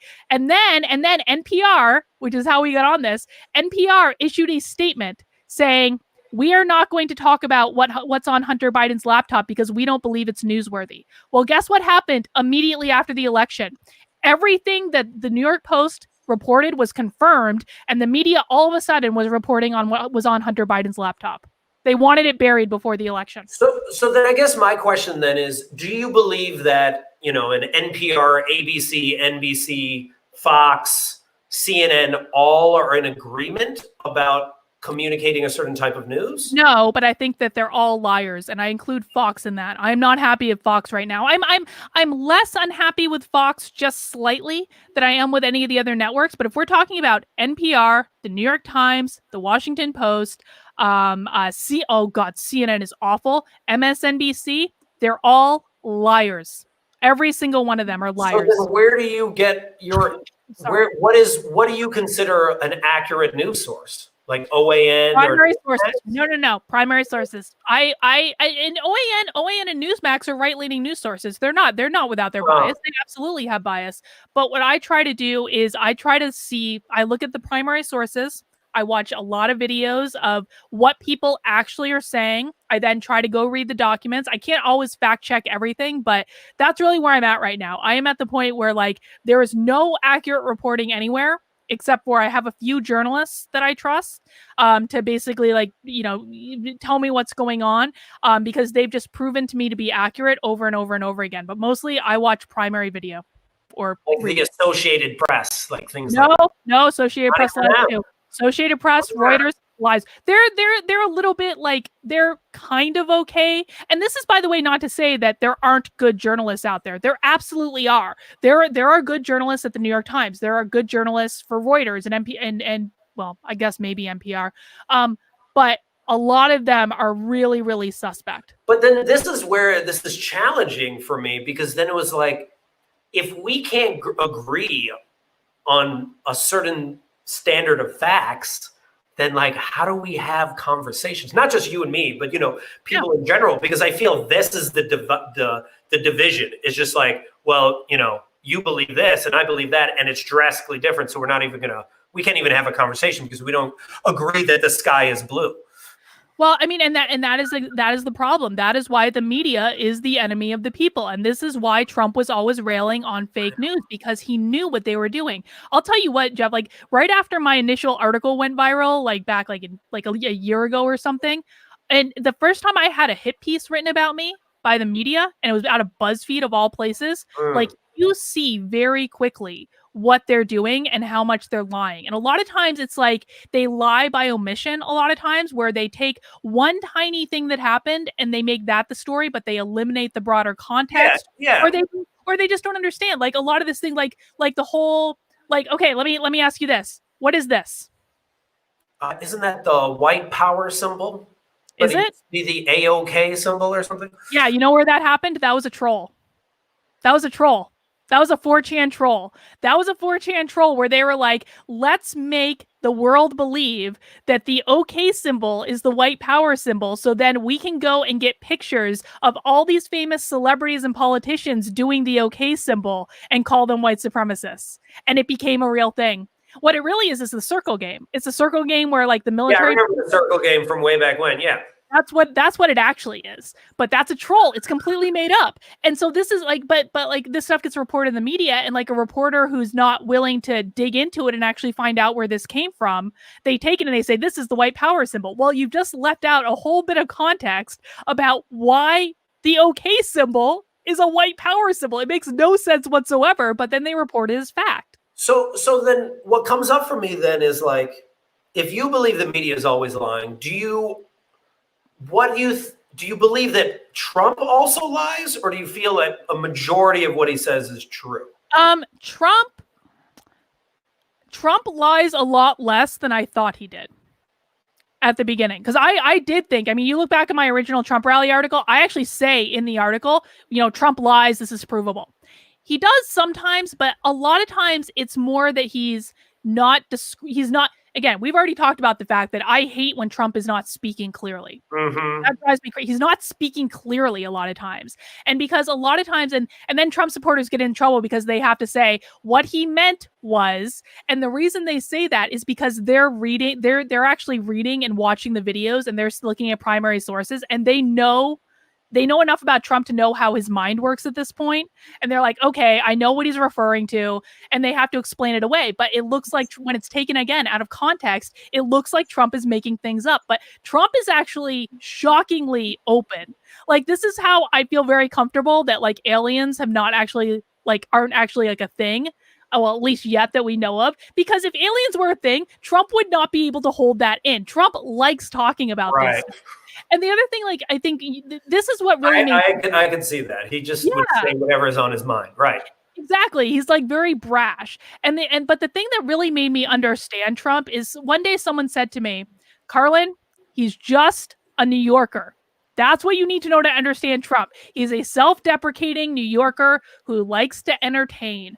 That's what Trump is doing anytime he's in front of a microphone. He's like trying to entertain the crowd. I agree with you that he is an entertainer, and that sometimes he just says things just to say them. But the thing is then there's so many times where people have to justify what he says when the dude is clearly lying. Like when he was like, I won Michigan Man of the Year. The Boy Scouts of America president told me I made the greatest speech ever. And the Boy Scouts of America president was like, I never said that, or just like he'll just randomly lie about stuff. And I know you won't agree with this, but like media sources said that they counted 31,000 lies that he gave. Now, whether that number is accurate is debatable, right? But when I think of him saying things like coronavirus was under control, this was equivalent to the flu, like some of these things that he said that he's just like, it's off the cuff, have put people in really dangerous situations. And again, it needs more context. Like, did you watch the press conferences for coronavirus when he was having them like every single day?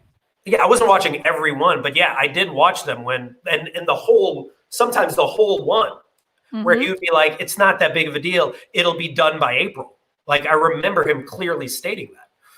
Well, yeah, but those press conferences provided a lot of context. And what did he always do? He almost always like deferred to the actual experts to explain things, right? Because Trump is not, he's not in the details on everything. He turned the mic over to Fauci an awful lot and to Deborah Burke an awful lot in those press conferences. Why did he throw Fauci under the bus later?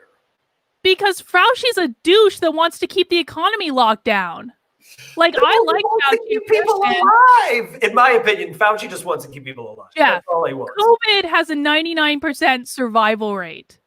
It's 400,000 people. It has, and most of them are elderly, and most of the deaths occurred in nursing homes because the governors, Michigan, Pennsylvania, and New York put COVID patients in nursing homes alongside the most susceptible people. That's where most of the deaths had occurred, Jeff. This is where we disagree, because if you talk to any doctor, this is bad. If you talk to any doctor that is in those wings, it is not just the elderly. It's not just the elderly.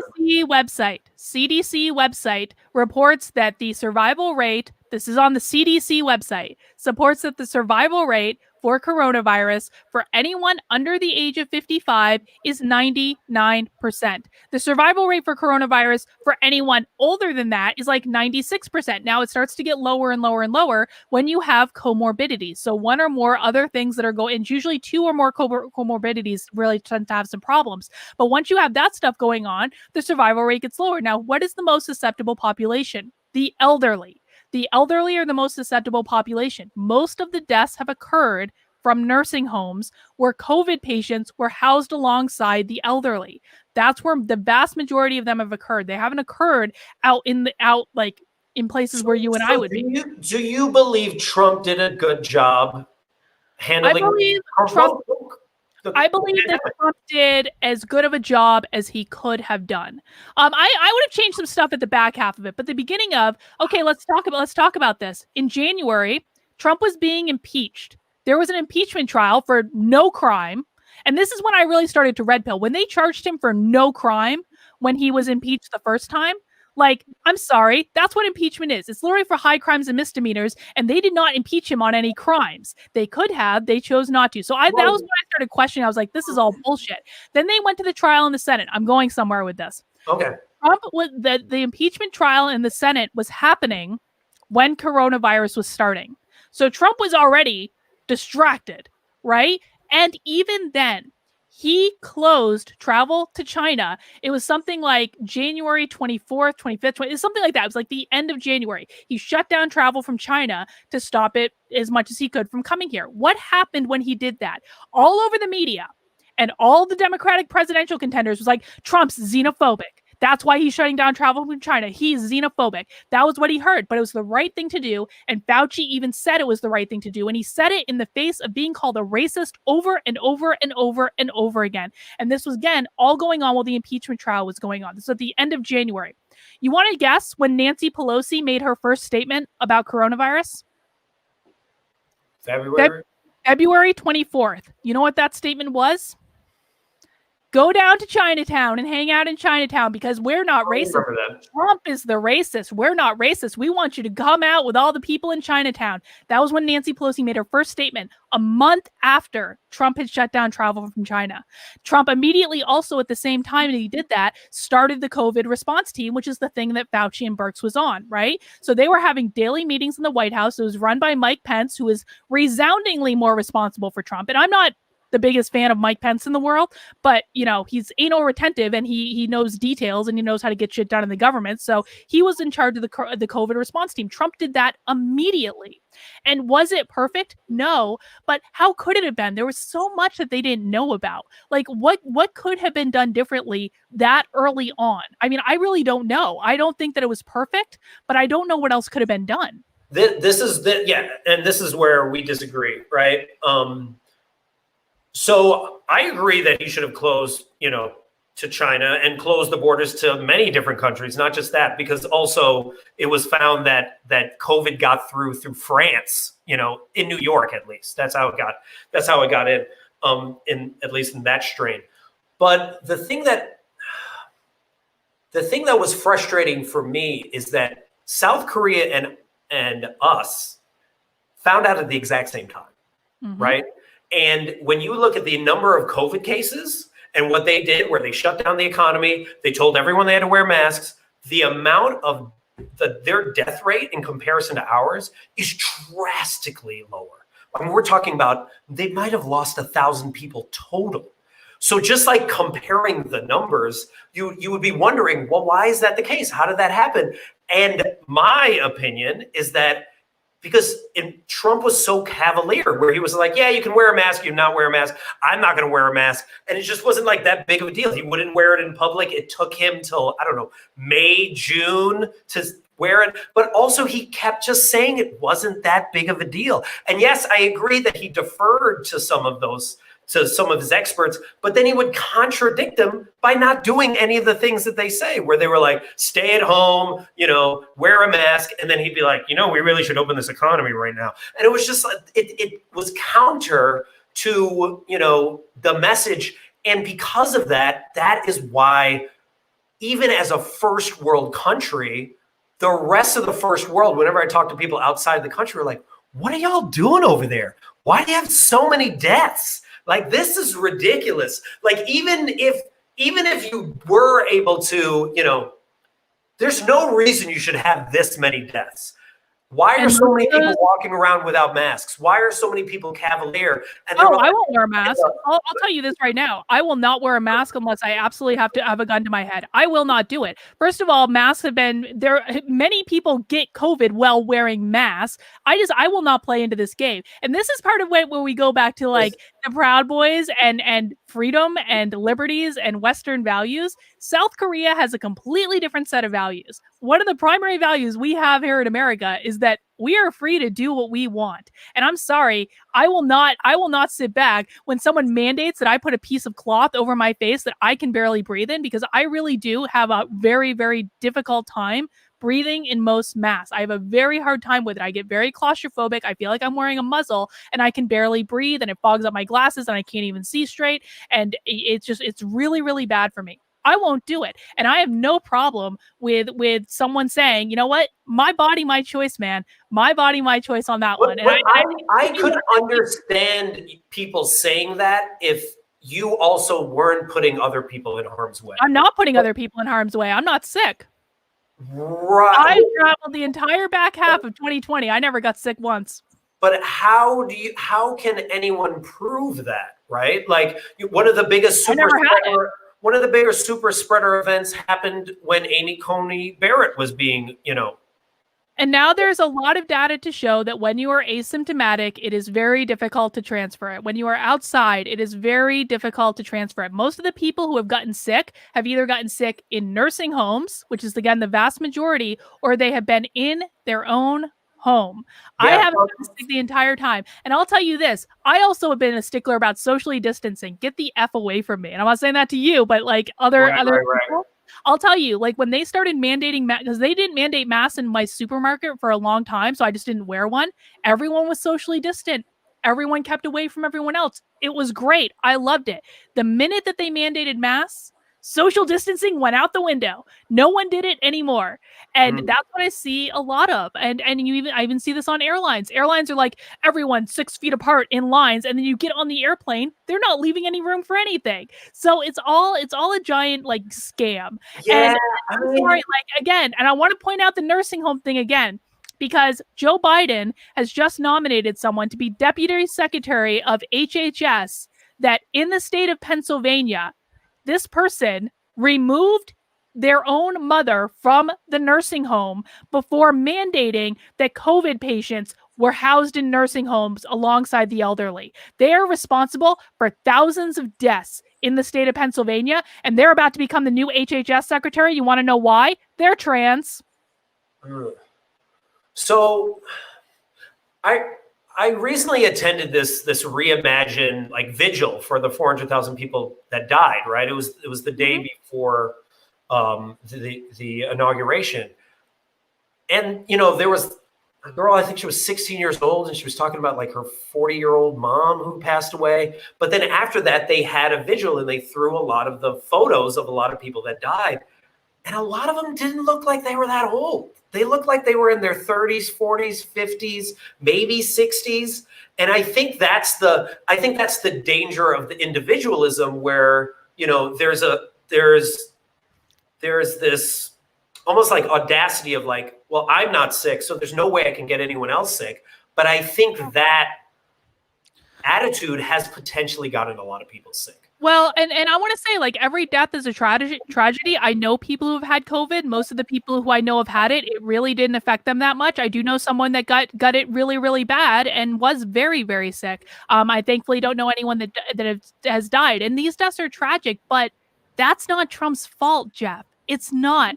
This was a pandemic. People get sick. And I'm sorry, like, I think the other thing that we've forgotten about is people get sick from other things too. People get cancer. People get colds. People die. Why did we have more deaths? Why did we have more deaths than any other first world country? Because there were more. Because we have more people. We have more people. But the ratios don't represent that.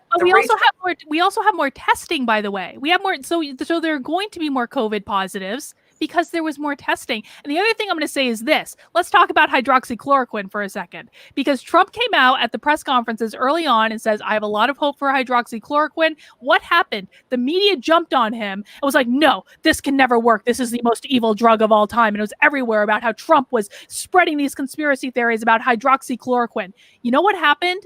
I think it was a week or two ago with hydroxychloroquine. The CDC came out and said, yeah, this is pretty safe. And yeah, I mean, we're having some success treating COVID patients. There were doctors that were completely maligned out of their profession because they were using hydroxychloroquine and zinc to treat COVID patients completely. And they came out and said, yeah, we're doing this treatment with zinc and hydroxychloroquine and it's working and people are getting better and we're having a lot of success with it. These people were torn apart in the media. a lot of them were just like completely written off as conspiracy theorists. There were videos on YouTube that were pulled down, that were just not even allowed to exist on YouTube, of these doctors, people actually treating patients that were saying we're having success with this. Nope, not allowed. Why? Because Trump said it. And now the CDC has come out and backtracked completely on this, and they did it after the election. And this was all driven by the media trying to make Trump look like he was a crazy conspiracy theorist. How many more people could have lived if they had been doing the treatment with hydroxychloroquine and zinc, which is a resoundingly tested drug and is extremely cheap? And I'll tell you this too. You know what Amazon did yesterday? Amazon sent a letter to the Biden administration saying, we would love to help you with the distribution of the vaccine. Where the hell were they before? Where were they before? Huh. My perspective, and this is. And I don't mean to get aggressive about you, by the way. I don't mean to get aggressive about you. I'm just very passionate about these topics. No, this is great. I love this. Bring it. Let's go. No, but I mean, my perspective regarding this is that, when you were saying earlier that Trump didn't take a salary, my perception was like, oh, dude, the dude is just going to invest in things like this, like whatever, hydroxychloroquine, is a lot of times I felt as if he was doing stuff almost to, benefit some stock that either he invested in or his friends or family had invested in, and he was just vouching for it. That's the perception that I got. Maybe that was the media communicating to me, but a lot of times I was just like, that seems just like hella shady. And a lot of times I felt like that's what I saw whenever he was doing stuff, is he was like, oh, he's just making a bunch of back deals, kind of like those pardons at the end of the year. Oh, but going back to earlier, on that pardon list was rough. But going back at the beginning, of what you said earlier about like, he was completely absolved of any wrongdoing with in Ukraine. So many of his counterparts went to jail. Like, they found enough evidence to send a lot of them to jail, only for them to be pardoned later on. But and when you ask Robert Mueller directly, was he absolved of all wrongdoing? He was like, no, I never said that. So again, it's just. But again, he wasn't charged with a crime. He was not charged with a crime in the first impeachment. He couldn't be charged with a crime because the Senate was predominantly Republican. They would have never charged him. They would have never charged him. The Senate didn't charge him. The House charges for impeachment. The House wrote the impeachment articles. Right. There was no crime. The House could have written any crime. No, but then they tried to prove it to the Senate, and then the Senate was like, no, he's not guilty. But that was going to happen anyway. Trump was never going to be convicted on impeachment. Yeah, he was never going to be convicted. That was never going to happen. But so the House could have written whatever impeachment articles they wanted, and they deliberately chose not to charge him with a crime. Oh, I see what you're saying. You're saying, oh, got it. Okay. Yeah. And that was the choice that they made. That was honestly like I feel like that was a bad choice. I was like, what the hell? What was the one I wanted them to charge him with? Like, I don't even remember. It was like some like evasion or something that Mueller was. I don't remember exactly what it was. But they chose not to. But then here's my question for you, because I know you may or may not agree with the new impeachment that is coming. Oh, I think that's. Do you feel Trump holds any responsibility for what happened at the Capitol? No, I think the military holds responsibility for what happened at the Capitol for running this stupid QAnon psyop for 4 years. That's who I think it is. I think the people who hold responsibility for the Capitol are frankly the BLM and person that was there instigating. There were BLM people there instigating. They know this. They've arrested one. And B, I think it was the QAnon people. We can't get, like, Trump didn't say anything in his speech that he has not said a million times before. This was instigated, and I think we're going to probably end up finding out a lot more information about this. This was QAnon. That's who was doing this. And now people have theories about where this comes from. I think it's military. I think it was designed specifically to keep Trump supporters docile and to not, because the whole thing with that is trust the plan. You don't need to do anything. Trust the plan. Trump's got it under control. Trump's a superhero god, whatever. There's also all sorts of other weird stuff in it. But it was specifically, I think, designed to keep Trump supporters docile. So then why did some Trump supporters say, and not even the QAnon people, but I guess just people outside that were like, Trump sent us here They sent us here to That's stop QAnon. the steal. That's all QAnon. QAnon? A lot of it is QAnon. Yeah. I mean, you have to ask like why because Trump did say go to the Capitol, but he also did say said go to the Capitol. He said he would come too. well, he did, but he also said peacefully. He specifically said go peacefully. But the incursion at the Capitol started before Trump's speech was even done. No, I do realize that. They were already on their way there. But they were because they had planned to stop the steal earlier. Well, no. The Stop the Steal people weren't even there. Alex Jones was with the Stop the Steal people. He arrived with the head of the. Who was this other group that came earlier? The QAnon? I don't know. Oh, you don't know. I have no idea. I think there.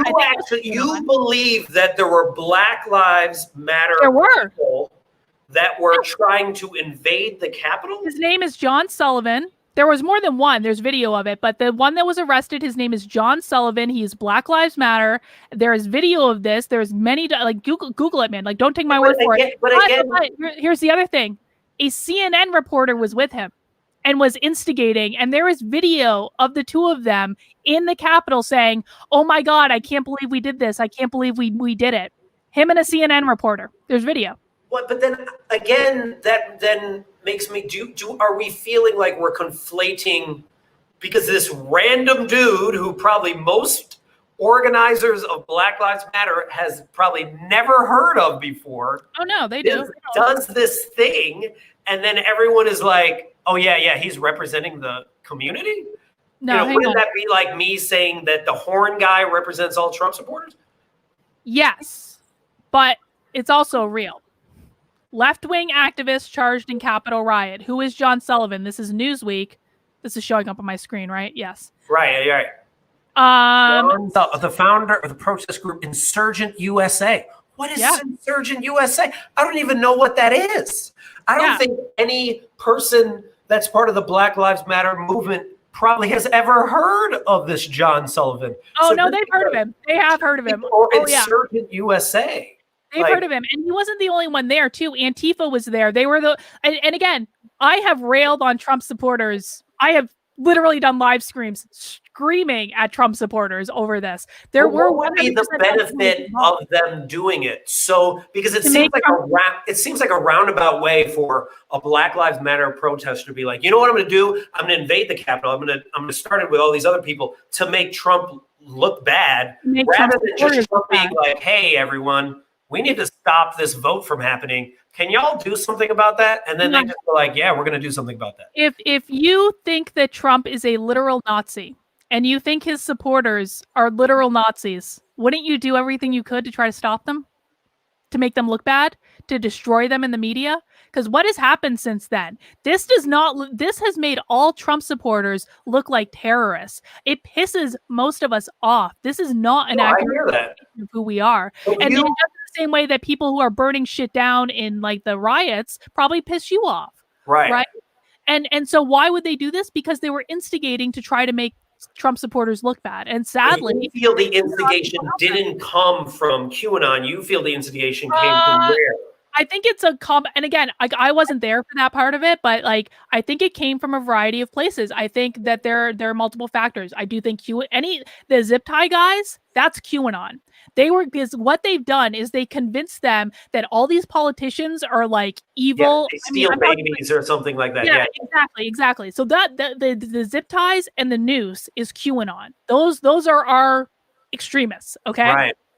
I do believe there was, I know because I saw them, there was absolutely Antifa and BLM there. Were they the majority? No. I absolutely saw Trump supporters breaking windows. I was shocked when I got actually up to the Capitol building and I was like looking in the windows. I was like, holy shit, there are people in there. And I saw them like hammering stuff on the windows. But what I also saw was Trump supporters trying to pull the people who were breaking the windows down and say, no, we don't do that.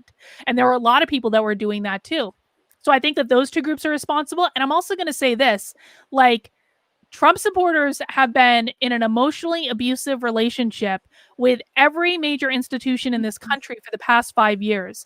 Most of these people are just good, hardworking people. They really are. They're not racist. They're not Nazis. They're not homophobes.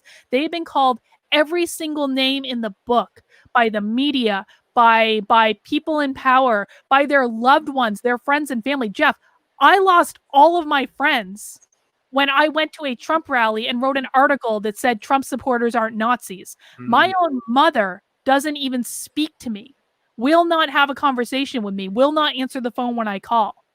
And I lost, people that we both know, like, fired me from doing work with them simply because I went to a Trump rally. Not that I had ever not served them, not that any of that had ever happened. It was because I went to a Trump rally. This has been going on for 5 years. People can only take so much before they snap. Is it an excuse? No, but it's something that is never talked about in the bigger picture in how much these people have endured. Because really, a lot of them that I meet, a lot of them sometimes get angry with me because I'm like, you guys have got to keep your head up. You've got to keep going. You've got to keep standing up for what you believe in. And they say, Carlin, we're tired. You're new to this. They say this to me all the time. I always get pissed. They say, you're new to this. You don't understand. We're tired. We've been doing this for years. And, you can only push people so far. And I think it's probably really similar with what you see with the Black Lives Matter protests, right? Where you can only push people so far before they snap and they say, no, this is not acceptable anymore. Oh, right. Where they're just tired. Yeah. Where they're tired of doing peaceful protests because they see that it's not working. Right. Yeah. And so, that's a part where we agree. Oh my goodness, we're coming to some agreement. It's happening. So I guess a question then for me is, what is the biggest fears of Trump supporters with Biden coming into office?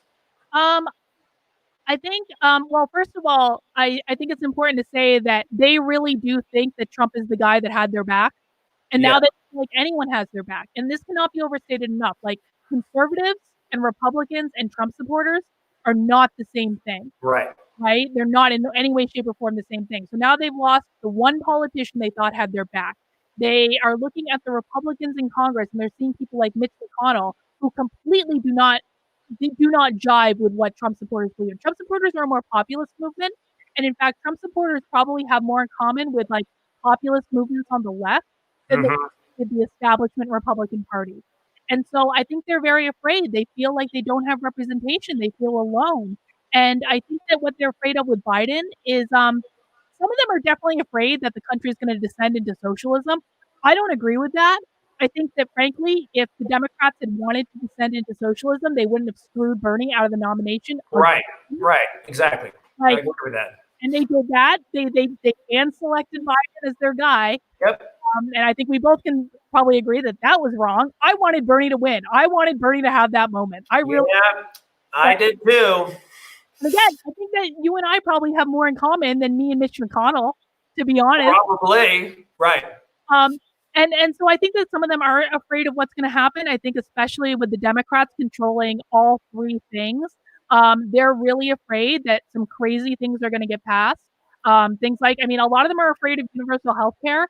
I don't know. I'm 50-50 about whether, and I'm more ambivalent about the healthcare thing, but I'm afraid that the Supreme Court's going to get packed.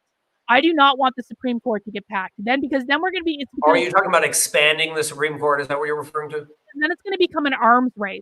Yeah. And I don't think that that's good. I think, I think that Trump actually, I don't really like Kavanaugh all that much, but in terms of like Gorsuch and ACB, I'm actually wearing, oh God, this was a total accident. I didn't mean to do this, but I'm wearing my Notorious ACB shirt. It's Notorious ACB, and she's got a crown on. But I actually think those are two really good judges. I think that they're constitutionalists. I think that they're going to be very by the book. I think those are two good appointments. And I think that the left was so blinded by how they saw Trump that they didn't really see these justices for what they are. I'll be honest, like even when I was a Democrat, like way back when, I was really confused about why people were so outraged at Neil Gorsuch's nomination. I thought he was okay. I thought Trump could have done a lot worse. So I am afraid that they're going to pack the courts.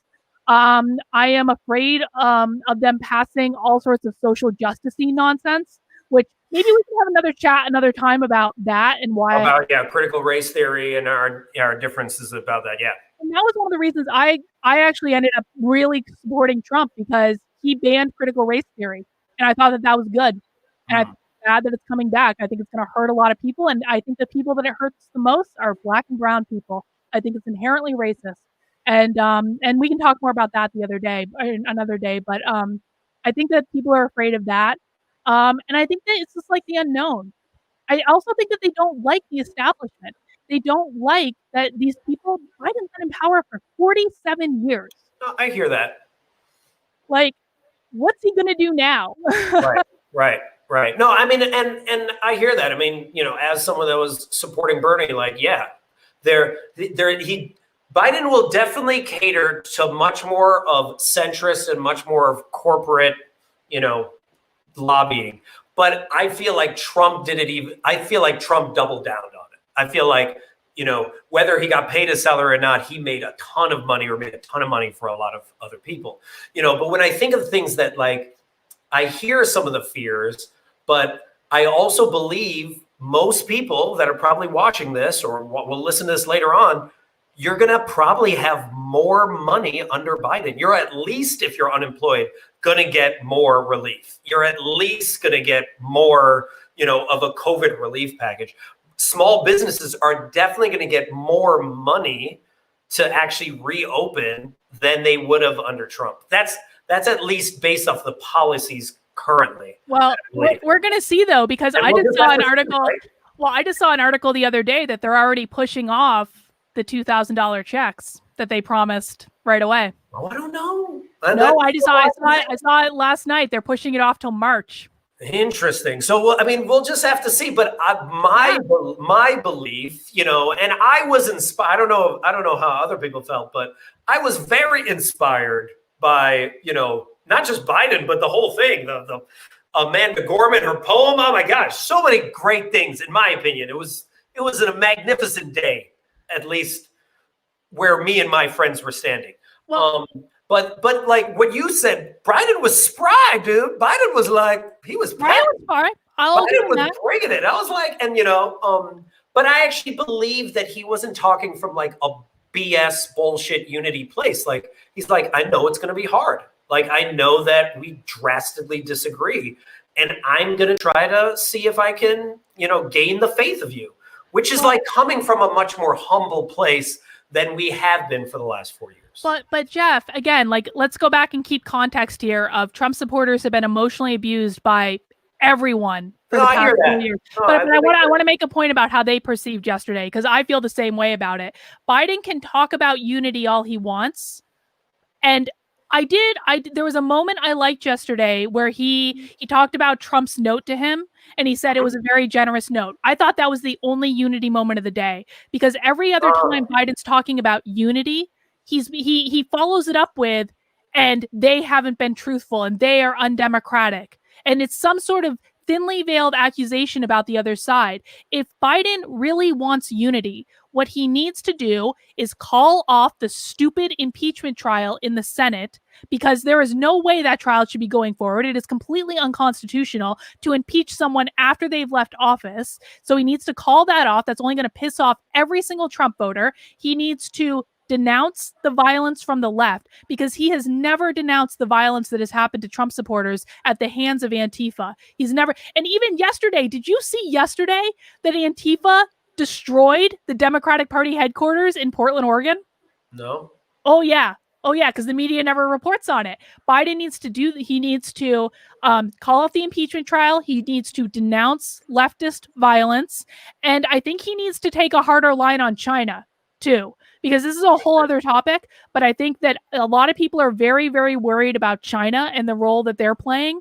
And his press secretary yesterday basically insinuated that, they might be allies. So I think that if he did those three things, I would believe the unity message a whole lot more.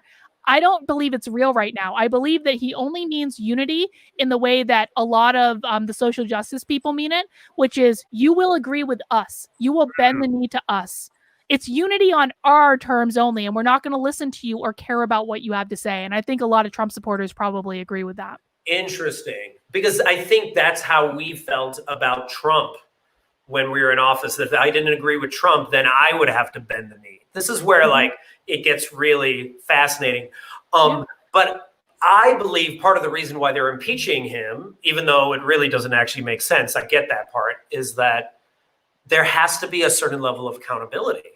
and they feel that is the one way in which to like actually do research and find out like who actually was in charge of that, who actually let those people in, who was what happened, right? Like, let's actually get to the details of it, and also not like ignore the fact that even if he didn't say it in his words of like, yo, invade the Capitol, all of his rhetoric, which you've been saying for the last like 3-4 months in all his speeches, is like, yo, we need to stop the steal. And you know how to do it. Like, we have, weakness, you'll never achieve anything without being strong. And it's just like, people can reinterpret that in many ways and be like, that means that dude's telling me I need to go to the Capitol right now and kidnap some congressmen. And again, I think that people who think that don't understand the context of who Trump supporters are and how you have to speak with them to get them to do anything. Anything. So you're saying that he talks in extremes to get them motivated? Or what? Yeah, to get them to stand up for it, it's like basic. I mean, I did a video right before January 6th where I said I was essentially trying to hint to Trump supporters for months that this problem, like Biden was going to get inaugurated. And I did a video before January 6th where I said it's the fight that matters. It's that you show up. It's that you express your opinions. It's that you stand up for what you believe in. Because you got to understand, like, this is a group, again, going back to the emotional abuse for the last 5 years, they were afraid to wear a MAGA hat outside of their house. They were afraid to put a Trump sign in their front yard. They said to me all the time, Carlin, my car is going to get keyed if I do it. They are the most timid people on the planet, a lot of them. And that's like everyone. And so like when Trump speaks in harsh language, like, you got to fight, you have to stand up for what you believe in. He doesn't mean violence. And I know I sound like I'm reinterpreting, but I'm really not. Like, that's like, you have to say it to them very strongly. It's like, get up and do something. Get up and be like the left, No, I hear that, right? And I understand that when you haven't had a voice for a really long time and then someone is speaking your truth, then you're going to be like, yeah, I'm going to actually do something. But I think when he says things like, in the past, we would carry that guy out in a stretcher. When he says things like that, people like then are like, whoa, dude. Like, whoa. Biden said that he was going to beat up Trump behind the schoolhouse if he had the chance. Biden was doing that. Yes, he did. He said it in a debate. Like, or maybe not in a debate, but he said it in some sort of speech in front of the press. Like, Biden was doing that stuff too, but it only ever got reported when Trump was doing it. Interesting. Got it. Okay. I think why they're moving forward with the impeachment is to send the message to any outsider that's ever thinking about doing this again. Do not do this. I mean, Mitch McConnell threatened him. Mitch McConnell said, if you pardon Julian Assange, we will convict you in the Senate. That was why Trump did not pardon Julian Assange, was because Mitch McConnell threatened him. Oh. Yeah. Oh. Yeah. So, like, the establishment Republicans and the establishment Democrats all hate Trump. They hate him because I hear that. I saw that publicly, yes. Yeah. because he is a disruption to the power that they have. I get that. Exactly. And I think that the reason they're going through with this impeachment trial is they want to send the message, do not ever do this again. We will come after you. We will take everything from you. Wow. So where do you think it's going to go from here for many Trump supporters? I think that, we'll see. I think that the thing that I think is really good about this is I think that there's now a populist movement on the right. I think Trump screwed it up by not pardoning Julian Assange, to be honest. Like, that pissed a lot of people off. So that might actually get in the way. But I think that there's a lot more people on the right now that, they saw someone fighting for them for 4 years. And I've seen more of an inclination to fight in the last couple of months that I saw in the last year. And so I think that that's good. I think there's a lot of opportunity for a populist movement. And again, I think the populist right has more in common with you than they do with the Republicans. Potentially, yeah. Right. And because when we're talking about like corporate elite and we're talking about corporate subsidies and billionaires being praised for being billionaires, I think we do probably more so agree on that. And I really hope that those common ground can be found. I have another guy on the channel every once in a while, Nico House, who's a populist on the left, and he and I tend to agree a lot. And I think that if Trump supporters can and populists on the left can see how much they have in common, I think that could actually be really powerful. Will it happen? I don't know, because of the divisions and how, I mean, there are so many like misconceptions that you had even in this one call. I mean, spread that out over the entire like populist left, and there's a lot of like explaining that needs to happen. Like on both sides, right? They're speaking two different languages. They're just going like this. So if you were to give a suggestion to someone that is more far left leaning, but they're like, all right, I'm trying to reach out to the other side, to a group that at some point I really thought like, had it out for me. What would be your suggestion? I think that, I want them to watch this conversation between the two of us to see how we actually can have a conversation and actually have a lot of agreement. But I also would say that, Trump supporters don't hate you. They don't hate you because of your race. They don't hate you because of your gender. They really don't care about that at all. What they want is to make sure that they can provide for their families. And mostly they just want to be left alone. They want the government not to bother them. And I think that you want the government not to bother you too. A lot of them are very libertarian. Same stance that the Black Lives Matter movement says, like we've been basically saying that since the 50s of just leave us alone, Like, if you just left us alone, we'd be fine. But you keep attacking us. Yeah. I think if they can make, and this is going to sound contradictory to Black Lives Matter, but I think if they can actually take race out of the conversation for a second and talk about principles and values and what they want, they're going to find a lot of common ground, because Trump supporters want everyone of every race to have equal access to opportunities. Now, we can get into the equity conversation. That's a completely different thing. But in terms of like making sure that everyone has equal access to opportunities and can achieve and make as much money as they want and be as successful as they want, game on, man. We agree on that. But it's like how it's done and having a more principled conversation. And the thing that's really gotten in the way of this, and again, this comes from the media, if Trump supporters had not been labeled as racist for 4 years, then it would be much easier for them to have a conversation with Black Lives Matter right now. But no, right as it is right now is like, they're the racists, they're the Nazis, they hate us, they don't want us to succeed, they want to keep us down. None of that is true. So that's what I would say. I don't know. What would you say? Like, what has this conversation made you think about? Nothing's a monolith, frankly. That each of us have to be really careful of conflating, right? That, you can deem everyone evil on the right or deem everyone evil on the left, but then you miss out on like the individual conversations, right? Yeah. I remember when I was campaigning for Obama in Oregon, of all places, and knocking on doors, and you would just I met Republicans and Democrats that were just like, everyone wants the same thing, right? They just want like their family to be happy and healthy. And again, they just want to be like not harassed and treated equally, right? And you're like, oh, like when I turn on the television, it's made out to seem as if there's only two sides, when it's just like, it's just so much, there's so much more gray, there's just so much more.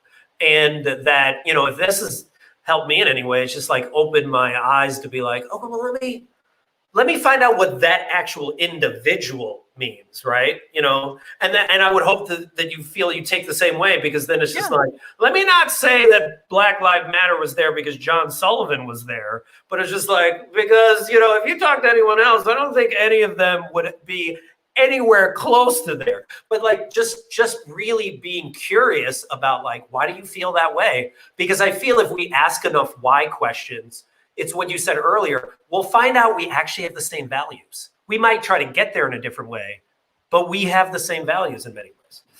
And the media has a vested interest in keeping us apart. And frankly, the Democrats and Republicans in Congress have a vested interest in keeping us apart. They're the problem.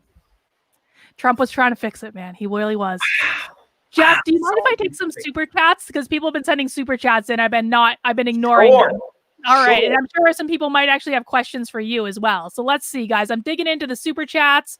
And by the way, people in the chat are being very complimentary towards you, just so you know. They've already asked me to have you back. So hopefully we can have many more conversations in the future now that we finally, well, I should say that I finally got on my shit and made it happen. Because you were reaching out to me before and I kept forgetting and getting distracted. Anyway. Let's see. Jeff Horton says, I'm too insulted to keep my emotions under control. I'll let you guys handle it. All right. I mean, that's one perspective to have. Anna Maria wants to know, she says, I'd like to know if Jeff had similar feelings / reaction to seeing the riots and the looting that of BLM. Is it violence that bothers him, or is it the politics? No, it's the violence that bothers me, right? Because like the violence takes away from the message. You know, you have to remember like from my perspective, and I don't want to be speaking for a whole organization or everything, because I don't represent it. I just represent me. But we did peaceful protest, right? You know, Colin Kaepernick did take a knee and they were like, no, you can't do that. There's so many peaceful protests that happened beforehand whenever someone died, you know, and this has been going on. I mean, we're talking about 1,000 people a year are dying from cops. And most of them aren't armed. They don't have any, like a lot of times they're just doing things like walking, running, just driving, just like basic things that we almost felt like, well, what is it that I can do? Right? Mm-hmm. Like, so when someone dies and then everyone rallies, whether they're in Oakland or Portland or DC, really what we're trying to do is just being like, this is not right. And we want to make sure the media and we want to make sure the government, both the state government, sorry about that, the state government and and the federal government know that this should not be tolerated. And then if in the Black and brown communities, if we don't feel protected, if we don't feel like cops are actually serving and protecting us, then why are we funding them? Like, that's the argument, right? So when we are sharing this and then all of a sudden someone starts smashing windows and starts like grabbing stuff out of Target, it's just like, no, man, that misses the whole point. So it's so frustrating, right? Mm-hmm. So I don't agree with the violence. I condemn the violence. I don't agree with the violence that, any of these, but I also am saying many of the organizers of BLM never would try to do this. It defeats the message. Mm-hmm, mm-hmm.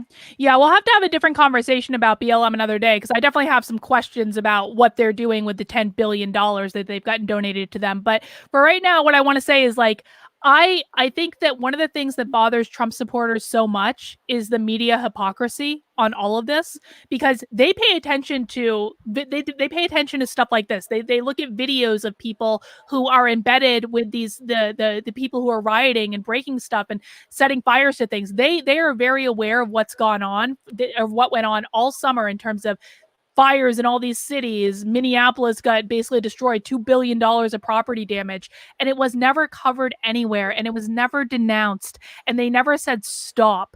And the Democratic politicians just didn't stand up to the people who are doing it. Trump was the only person that was standing up and saying, this is wrong, this has to stop. And then January 6th happens, and all of a sudden, the entire media establishment is coming down on all Trump supporters as terrorists because a few crazy people that believe in conspiracy theories did something monumentally stupid. And they look back and they're like, did the entire summer not happen? Did they not cause $2 billion in property damage? What the hell happened when all of a sudden the media just was denouncing everything when they literally freaking who was it? Ari Velshi on MSNBC. There is a video of Ari Velshi literally reporting with a burning building in the background, completely ablaze. And he's saying, these are just peaceful protests. And it's like, dude, Like, the building's on fire. Like, what are you talking about? And I think right now, I think it's the hypocrisy that hurts people the most. It's not necessarily that they care even that much about Biden. It's just the hypocrisy that is being shoved right in their face. So then I guess a question that comes up for me is, like, how do you explain someone like Kyle Rittenhouse, like that 17-year-old that went to Wisconsin that was at a Trump rally, just a week or 2 weeks before then? Kyle Rittenhouse was going to protect and help people. Kyle Rittenhouse, I'm going to send you a video to watch of a guy who was actually in Kenosha that filmed the entire thing, because they have this whole thing on video of what actually happened. Kyle Rittenhouse was a lifeguard goody two-shoes who went to Kenosha. Yes, he had his gun with him, which was stupid, but he also had a medic kit. He was trying to guard a building because he thought it was going to get burned down, and he had a medic kit to try to help people. And whoever was there with BLM, Antifa, whatever, they attacked him. And then he shot them because they were going to beat the shit out of him, or probably worse. And then he got all of a sudden labeled as a white supremacist. He's not. He's absolutely not. And this is where, like, it's challenging, right? Because I remember seeing footage of him carrying that medic kit around, right? Yeah. But it's very difficult for you to carry that kit around while you also have this massive gun across your shoulder. So it's just like, dude, you're 17 years old. What are you doing, like, trying to be a policeman right now? Like, but again, you're not even from here. You are from another state. Like, what are you doing? Again, let's have some context. It was 20 minutes away. It's not like he drove thousands of miles. Like, 20 minutes away. Like, when do you, like, there are people to do this? Like, why have you taken But there aren't. To be like the militia? Should he have done it? No, probably not. But is he what the media is saying? The media has destroyed this kid. I'm going to send you this video because it is all documented exactly what happened. Because he was acting in self-defense, and it is very, very clear. And when he goes to trial, he's going to get off because he clearly acted in self-defense. And you know what's going to happen when he gets off? There's going to be a whole other set of riots because the media lied to everyone. Well, so again, the frustration from a lot of people of color like myself when we see Kyle Rittenhouse, even if we didn't see all the footage, the thing that just blew our mind was when we saw him shoot someone. Yes, that person was probably attacking them as well, right? Mm-hmm. But the dude that was attacking him didn't have anything. And then Kyle shot him, right? And then he just started walking towards the cops, and the cops were like, "Hey, Kyle!" Like, they just let him walk right by, and then he got to go, and then he drove home. And I was like, man, if that was a black person or anyone that was a person of color, they would have been mowed down a mile beforehand, because that is the argument they always say, is that, oh, I thought that gum wrapper that person of color was holding was a gun. This guy was literally holding a gun, and they were like, go ahead, just come by. Don't worry about it. Yeah, but he was trying to turn himself in. That's what he was trying to do. He was trying to turn himself in. And yes, we can absolutely agree that the police did not handle that correctly. Just let him walk right by. But that's not his fault. No. It just shows for us the hypocrisy that is in the police for us, right? Yeah. And then how one person can be treated one way, and then we can be treated a different way.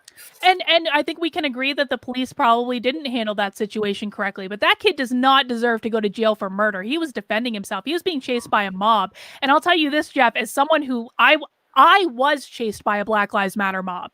I was literally chased by a BLM mob in Texas. Did you see that video? Yeah, so what happened is Walkaway held a rally in Dallas, Texas, and Black Lives Matter showed up and tried to destroy our rally. It was Black Lives Matter. It was 100% them, because they announced themselves.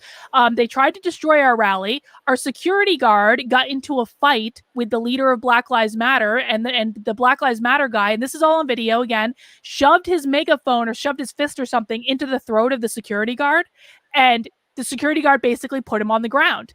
Now, the police came, they arrested both of them. Hours later, me and Brandon Strzok and a few other walkaway people were sitting around the hotel, and we were trying to figure out like what's going on with our security guy. And we decided to drive down to the police station just to see what was going on. And we had heard that maybe Black Lives Matter was out in front of it, and we just wanted to see what was going on. We were curious. We're like, we get ourselves into trouble sometimes because we want to actually see for ourselves what's going on rather than rely on media reports. So we get in an Uber. We were supposed to this was why I went. This was what the actual plan was. We were supposed to get in an Uber and drive by the police station and just assess the situation. We were not supposed to get out of the car. But we get there. This is directly in front of the Dallas police station. There is a line of media, and they're all talking to Black Lives Matter. And they're saying they're holding a whole press conference. And Brandon's like, well, I want to have our side of the story. It was our rally. I want them to hear our side of the story. So he got out of the car and we were like, Brandon, don't do it. He did it anyway. And then there was a vote and it was split 50-50 about getting out of the car or not. And I lost because our Uber driver, once half the people get out of the car, the Uber driver basically kicked us out. So I was like, great, this is going to go real well. So we walk up to the police station directly in front of it with a line of media. There's like 40 Black Lives Matter people, and they immediately recognize us from the rally earlier, and they all surround us. And we haven't said anything. We've literally just standing there on the sidewalk. They surrounded us. They started screaming at us. They started throwing stuff at us. And at that point, we decided to just walk away. Ironically, we walked away, and we were trying to get away from them, and they kept following us. And Brandon called the police on his phone. He's like, we need someone to come and help us. They would not send anyone out to help. We ended up having to run for 5 blocks to get to the police that were stationed at the end of the street. They were chasing us. They stole the phone of one of our people. I'll send you the video. They actually, because I was filming with my phone like this at one point. You can see where the Black Lives Matter girl runs up behind me, jumps on my back. She reached around to try to steal my phone, and I didn't let her have it, and I took off and I ran. This is all on video. So I literally have been chased by a Black Lives Matter mob. Well, I thought I was going to die. I really did. I thought that was the scariest experience in my life. Wow. I thought, because I was running and one of my shoes came untied, I thought if I trip, they're going to kick the shit out of me. And I was terrified of that. So can you imagine going back to Kyle? He's a 17-year-old kid. He's being chased by a mob of people. He's watched them be violent all summer long. They're coming at him. They're trying to attack him. What's going to happen? Right. I mean, well, first off, I'm sorry that happened to you. You know, that's just, thank you. Just messed up. I think the part that's challenging for me, because like if knowing the organizers that I do know that are part of BLM would never condone any of that. That defeats any purpose. Even going to a Trump rally would not make sense because, again, it would be a way in which to instigate, and it doesn't communicate the point, which is, hey, we're talking about Black Lives Mattering and how you shouldn't be shooting so many people of color. Going to a Trump rally doesn't make sense for that. So anyone that I feel like that is going there that's going to instigate that, I feel like does not represent that movement in many ways, because they're not even focused on the message. I think when I think about Kyle is like, hey, if Kyle wanted to come and with the medikit and walk around and do what he did, that would have been great. But when he drove over there with his gun, like, dude, you're putting yourself in the middle of all that. And simply by just having it hung over your shoulder, you're communicating to everyone else that you potentially can instigate at any moment. Mm-hmm. Like whether you want to communicate that or not, Kyle, that's super dangerous. But I don't put that on Kyle. But Kyle's 17 years old. He doesn't know any better. He's 17. Right. But who else encouraged him to come? You know, who did not have his back and was like, hey, Kyle, you know, we're going to go and protect these people, because Kyle was walking around alone out there. Like, no well, again, why was it even there? It's my understanding, and it happened a while ago, so I'm pulling from memory on this. It's my understanding that he was protecting a building. Like he was protecting one of the businesses. And Kenosha got burned to the ground, man. Like a lot of businesses in Kenosha got destroyed, and they knew it was going to happen. And so I agree with you. I don't think he should have been the one to have that job. He's a 17-year-old kid. What is he even doing? But he's not a white supremacist. And now this kid's life, his entire life, Anytime someone Googles his name, what's going to come up? He's a white supremacist. And that's sad. That That's is sad. And That that's is because sad. of the media calling him a white supremacist over and over and over again. So, I mean, I think that, listen, I think that if Black Lives Matter existed as something that was 100% peaceful, and I know like 93% of the things have been peaceful, and I completely support peaceful protest. I support everyone's right to peacefully protest. It doesn't matter if I agree with them or not. Like, it, that's your right. But it's the violence that people are seeing. Yeah. It's just like at the Capitol, right? You didn't see the 50,000 people on that lawn that were literally just standing there waving their flags and chanting USA, and that's all they were doing. They didn't even know what was going on in the building, right? I have people on Twitter right now trying to get me arrested for simply being there. Wow. Yeah. They're like, Carlin, you're going to jail at any moment. I'm like, yeah, okay, you can try. All right, let's go back to the super chats. Let's see. Thunderstorm says everyone is just jealous of goofy hats. My personal support for Trump was not ideological. I just wanted to be orange. Okay. And that's the thing with Trump supporters too online that a lot of people on the left don't get. A lot of times they're just trolling you. They're just trolling. They want to piss you off. It amuses them to piss you off. No, I hear that. Derek Rogers says, "What's up, Dr. Carbo? Can you play Arctic Monkeys next?" The guy, Derek is being mean. Derek is a prankster. Let's see. I want to make sure.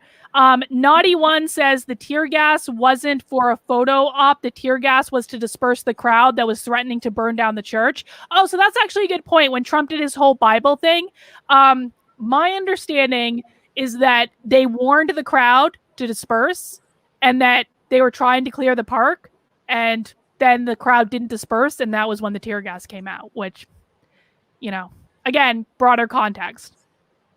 And they did later burn the church, I believe. So, I don't think they did, but okay, yeah, but that's debatable. Yeah, we can look into that. Look at it. We should fact check that because I'm not 100% sure on that. It doesn't matter says those who would give up essential liberty to purchase a little temporary safety deserve neither liberty nor safety. Benjamin Franklin. All right, Nathan has a question for Jeff. If BLM despise the commie insurgency that is Antifa, why does the leadership never publicly denounce any of the violence or any of the protesters to hold them to account? That's a good question. That is a good question. I don't know if they do or have not denounced them. I know from the organizers that I know that every single time, not only when they organize any protest, we would actually have people that are specifically there to block people from smashing any windows. Like they usually have if you're moving a group of 5,000 to 10,000 people, you have like 100 people that are getting to certain stores beforehand just to block it off so those aren't smashed. So, I feel like they're already doing it in their actions, and I feel like a lot of times they are denouncing it. Because they're definitely not being like, yay, the Target burned, yippee. Because again, it destroys the message, right? We want the message to be, George Floyd died because he was losing air for 8 minutes and 34 seconds. That's what we want to talk about. So why would we want to be cheering for anyone to burn anything down? It really doesn't make sense for us to do that. Now, having said that, there are some people that are like just freaking pissed off at this point, kind of like what you said earlier, that are just like, yo, I've done the peaceful protests and this is fucking not working. Mm-hmm. So I'm going to do something else. And, and we can't control that. Right. And again, that none of us are cheering for that. We condemn that as well. But the thing is it's frustrating because at the end of the day, we want to communicate a certain message, just like you said, you want to communicate a certain message, and it's being lost. Yeah.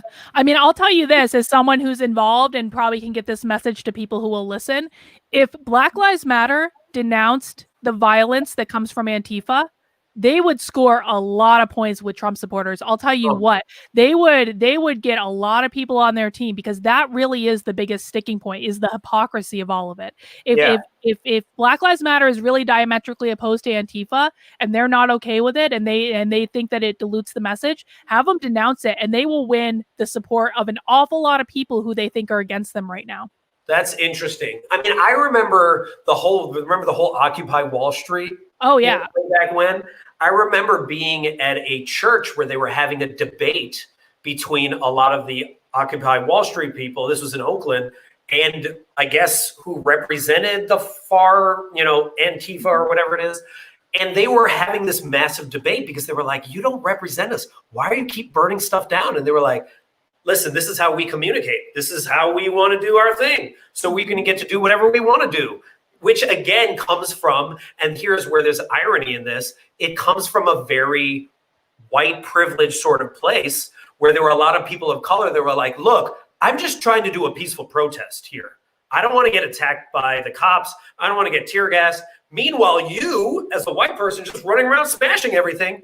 And then guess who gets it? Guess who gets arrested? I get arrested, not you. Well, and that is frustrating. That is super frustrating. And I'll tell you this, and I have railed on this many, many times. Nothing pisses off Trump supporters more than white people advocating for Black Lives Matter. They're like, you're white. What are you doing? And it's not like even a race thing. It's like it just seems hypocritical to them. And I think that it's not that they can't be allies and support what you guys are trying to do. That's not what it is.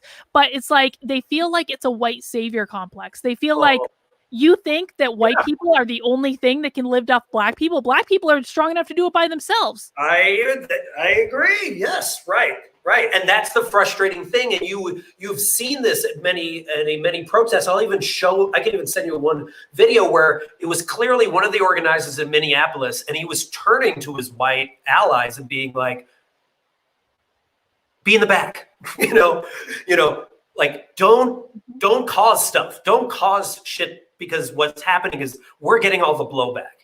If anything you want to do, if the only thing you want to do is when the cops are about to beat on us, can you just step to the front and stand there? But we don't want you starting anything, because you usually are the one that doesn't have to reap the repercussions for it. Yeah. And I'll tell you what, 99% of the time, with Dallas being the one exception, that I have interacted with Black Lives Matter, it's been white people. And it really pisses me off. It's like, so then that makes me question whether they are really for just claiming to be. Well, they're being good little allies, right? It's social justice. Then again, sometimes, and this is where the privilege comes in, they're like, well, we're speaking on behalf of this group, and it's just like, are you? Like, that's exactly it would never make sense for a BLM anti-protest to go and start stuff with a Trump rally. Like, it just doesn't make sense. Like, if anything, it defeats, it demonizes more people, right? And it puts a stain on the BLM movement. So anyone that is doing that and then claiming that they are does not represent that movement, in my opinion. I'll even give you one better. You know who was speaking when Black Lives Matter disrupted her Dallas rally? Shamika Michelle. Does that sound like a white name? No, it is not. And she gave them the business. She was not happy about it at all. We have all this on tape, but yeah, anytime I've interacted with Black Lives Matter, it's almost always been a white person that's being a good little white ally. And from our perspective, it's like, what are you doing? Like, they can stand up on their own. Right. It's stupid. And we kind of think the other thing is, we kind of think they're just trying to score virtue points. They're doing it for clout. They don't really care about like the cause. They're just using it to like put something on their Instagram or something like that. And so that gives BLM a really bad name. That really frustrates a lot of people that have been in this movement for a really long period of time. And then some people are just kind of showing up because it's kind of cool right now to hang out here. Yeah. All right. Let me get to some super chats because I know we've been going for a while. Walla Banka says the Proud Boys go after Antifa and Antifa go after anyone in their way. Well, I'm not sure that's good on either side. Thunderstorm says, I find it odd I'm called superior and non-whites are called people of color. by people claiming to be the race police. I'm not sure exactly what that means, but he also says, I like Jeff's flowers, and he says the left right Twix. So there you go. Awesome. Black Magic is begging you not to swallow corporate media propaganda. Jeff, you and I are going to have many conversations about the media, because I feel like we agree on a lot of stuff. Yeah. And you need to red pill with regards to the media. They are the enemy. Let's see. HYDRP says there is no punishment for being wrong or spreading misinformation unless you're on the left and you can say anything. Yeah, I mean, and again, that goes back to the hypocrisy that I think really bothers the right. Jeff Horton says, Jeff, I've heard Carlin giving ground on patented narratives. How do you compromise with a closed mind? Narrative. So, I mean, I guess I think we've kind of touched on this, like, how we just have different perceptions of things and we have different information sources. And I think Jeff has been very compromising in this conversation. Well, I think there's also a good point of, like, maybe we don't agree on what happened, right? Whether that, on the Capitol, or whether that happened, at a protest or something like that. But we can potentially figure out what our values are and why we're trying to do what we're doing. And we can also agree sometimes when, like, you're like, well, this group or this small minority of people don't represent what I believe and what I think this movement believes. That's where I feel like we have some agreement. Cool. Love B says, this is my favorite live so far. Love to see both perspectives. That's awesome. And I think what you'll find, Jeff, I mean, and probably as we have more of these conversations, like, people on the right love to hear from people on the left. They really do. They love to hear when you're being reasonable and not calling them names, which you haven't done in this. They love it. Jagged Little Red Pill says the media lies about the kooky Russiagate for 3 years, paid for by HRC and the DNC, the FBI, CIA, DOJ, tried to frame him and his family. That's insane. Yeah, Russiagate is a whole other thing that maybe we can talk about another time that was mind-boggling to me when I figured it out. Emily L says, hi, Jeff. We disagree on several topics, but your willingness to converse is encouraging and motivating. She's sending us into the CR. Maybe we can just do a quick bit on this. Do you agree with critical race theory? You would have to first define what you mean by critical race theory. And I feel like this is a whole other conversation, because I know you've written a lot about this, which means I need to be doing my homework as well. Yeah. So maybe this is a good conversation for another day. Critical race theory is essentially like the underlying ideology that the left is really pushing right now. And it's essentially about, to give a high level overview, it's about judging people based on the color of their skin and not the content of their character. I don't think it's a good thing, but that's what's going on with a lot of this stuff right now. But we'll talk more about that another time. It doesn't matter says, empower the people to attack the media. Yes. Maddie Hatter says, are we all working together now or what? I mean, we're trying.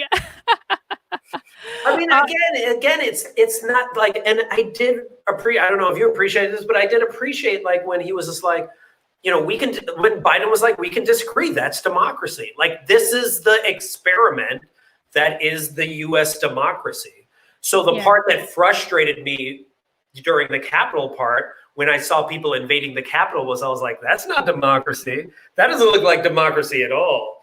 And they're claiming that they're being that there's freedom there, but it's like, you're about to tie up a bunch of congressmen, which doesn't seem like democracy. So I was like, well, and I will say this too, and this is also maybe another topic for another day, but we could also broach the topic of how conservatives are censored online and how it's really fundamentally not fair. I have lost 13,000 Twitter followers. That at some point, like that fascinating thing of cancel culture and how in some ways I hear why some people do get canceled and why, but I also hear what you're saying where it's just like, it's whack, so it's ridiculous, but we'll talk about that another time. Let's see. Tranny Bear says, impressed that you have a lefty on that actually listens to you and considers some of your points. And I mean, Jeff, like, I really want you to understand, like, and I think that, you know, you and I talked about this privately and how much, like, I feel like I have to fight with people. It really is very rare to have a conversation like this. I have tried so hard. I can't even tell you how hard I've tried. So I really want to thank you for coming on and having this conversation because it's so important. Yeah, and I think part of the reason why it's been so rare potentially is like if and this is partly the fault of all media that I can find is all of the debates are not debates for understanding. You know, No. my friend Eric Bailey always says like you either go into a conversation wanting to be right or understand. Like, but you can't do both. And most of the time people are going in to want to be right. I totally agree with you. Online debates are stupid and not productive. Beverly Bra says media lies. Most who have deployed and have seen what the media says know that about the media. Muhammad says you're forgetting about the drastically reduced quality of life and outright death, maybe millions, in the developing world due to global COVID lockdowns. So some of these obviously they came on when we were having the conversation. Yeah. But we're doing our best, guys. Michael Ray says, unless you count overall health and well-being of citizens, comparing countries' death rates is a false equivalency. Example, vitamin D deficiency and diabetes. Daniel Longstreet says all causes of death in 2020 were less than 2019 in the U.S. I do actually think that that's accurate, but I don't have the numbers offhand, so we'll have to keep that one for another day. Howdy Y'all says, ivermectin prevents uptake of the virus in your cells. The NIH, I don't know about the medical stuff, so I'm not going to get myself in trouble by reading that. Maddie Hatter says the left is way more obsessed with Trump than even a Trumpster. Your hatred has made you susceptible to deception hard. Yeah, I actually agree with that. I think that the left and the media are way more obsessed with Trump than anything else. There is a certain I will actually potentially agree with that. There was his ability to trigger many of us every day. The reason why it was so difficult for so many of us every day is we felt like each day he would do something else. Not to like us, you know, but really just do something that you just be like, I can't freaking believe now this is what you're doing. So yeah, it really triggered us. Well, one thing you might want to consider, was it really what Trump did or was it how the media sold it to you? I believe it was because I can cut through the BS. I get that it's corporate media, you know, like I used to like watch a lot of Democracy Now! That would be like, don't listen to any of the media, like a lot of the Chomsky and Howard Zinn stuff. So I get that they're selling a certain narrative. But when like Trump is in Puerto Rico, like shooting, you know, what is it? Towels to people and being like, yeah, I got you. You guys are good. And it's just like, dude, this is super insulting.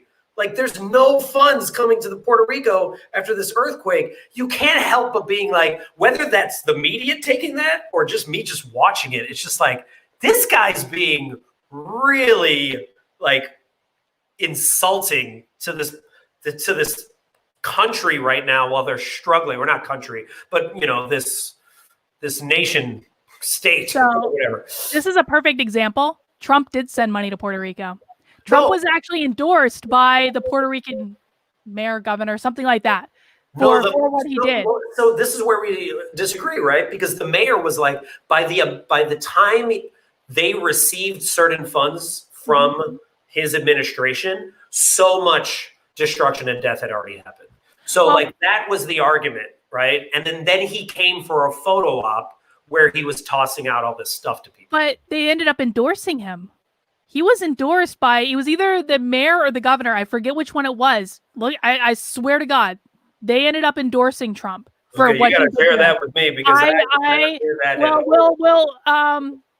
I'm looking in the chat. I can't see in the chat, but like I'll fact check myself on that one. But like I'm 90% positive the governor, Cindy Chastain, says it was the governor endorsed Trump in the election.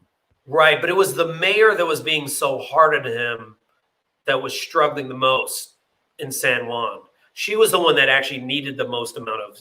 Oh, and now Chris Reardon is actually saying it was the Maristan one. I don't know. We'll fact check that one. We'll do that one on another call. We don't know, but that's interesting. Let's see. Beverly Bra says, I know many people may not like it, but talking to the opposition is good. If we don't talk, the only way we know each other is through the media. That is more dangerous than any riot. Have more guests like this. I try to have lefties on, and they always say no. No, they don't always say no. I mean, and I can think of other people. I mean, it was interesting. There's even an organization, and I don't really know that much about them. I've only participated once, called Braver Angels. But what they do is they have these meetups where they get 10 Democrats, 10 Republicans, and anyone that doesn't identify, and then they just have conversations, about whatever. And it was just like, okay. And I'm sure a lot of them, they're still trying to figure it out because I think it's a new organization, but at least they're trying. It's one of the only organizations I've found that is trying.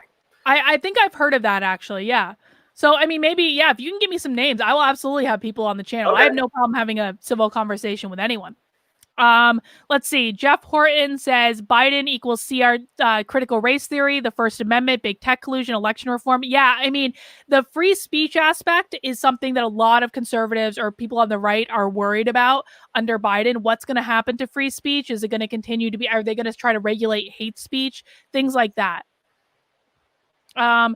Schwan Hammond says, Trump sent them to peacefully protest, not break in. Listen to his actual words, not CNN. Yeah, we've covered that.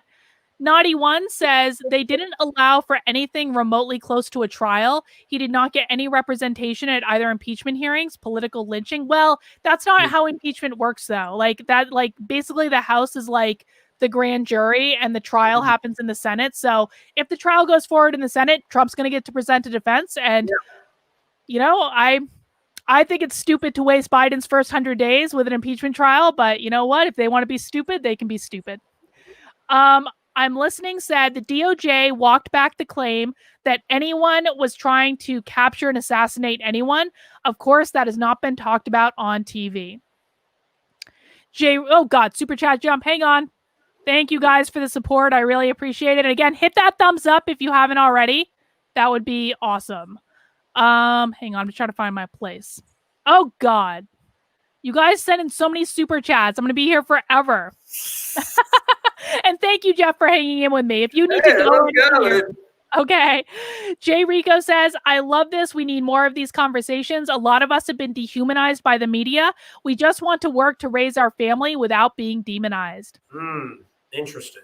Yeah. Shahalia says, Carlin, no questions. Just wanted to say thank you for all you do. From a mixed race, transsexual, Trump supporting, Walker wearer, I can't stand the left. Yeah, Jeff, I think you're going to be shocked when you see the diversity on this side. I really do. It's amazing. I'm Listening says there's a lot of common ground from Democrats and GOP to create a walkaway party with both sides leaving the elites. I agree. Jeff Horton says, Jeff, you are more reasonable opposition, but we can't move you much. What about those who are less reasonable? What do you think, Jeff? That's a really great question because I think of it the same thing, from the right? Like, am I trying to persuade a QAnon person right now? No. And I guess that's the other thing when we first were originally talking. I'm not trying to win. Like, neither of us are going to win here. Like, that's not the goal. Because, and I think that's part of the problem with, how a lot of us see Americans. We're always like, well, I got to win. I'm going to win this. And it's just like, no, I just want us to have a shared level of humanity. So I think you have to start where you're at, right? Just have one conversation with someone that's open. And if someone is not open, then they're just not open right now. They're just not ready. And I don't know, I forgot who, it was maybe Yogi Bhajan that said something about people's opinion of you has more to do with their relationship with themselves than it has to do with you, right? Their reflection on. So you just have to remember that.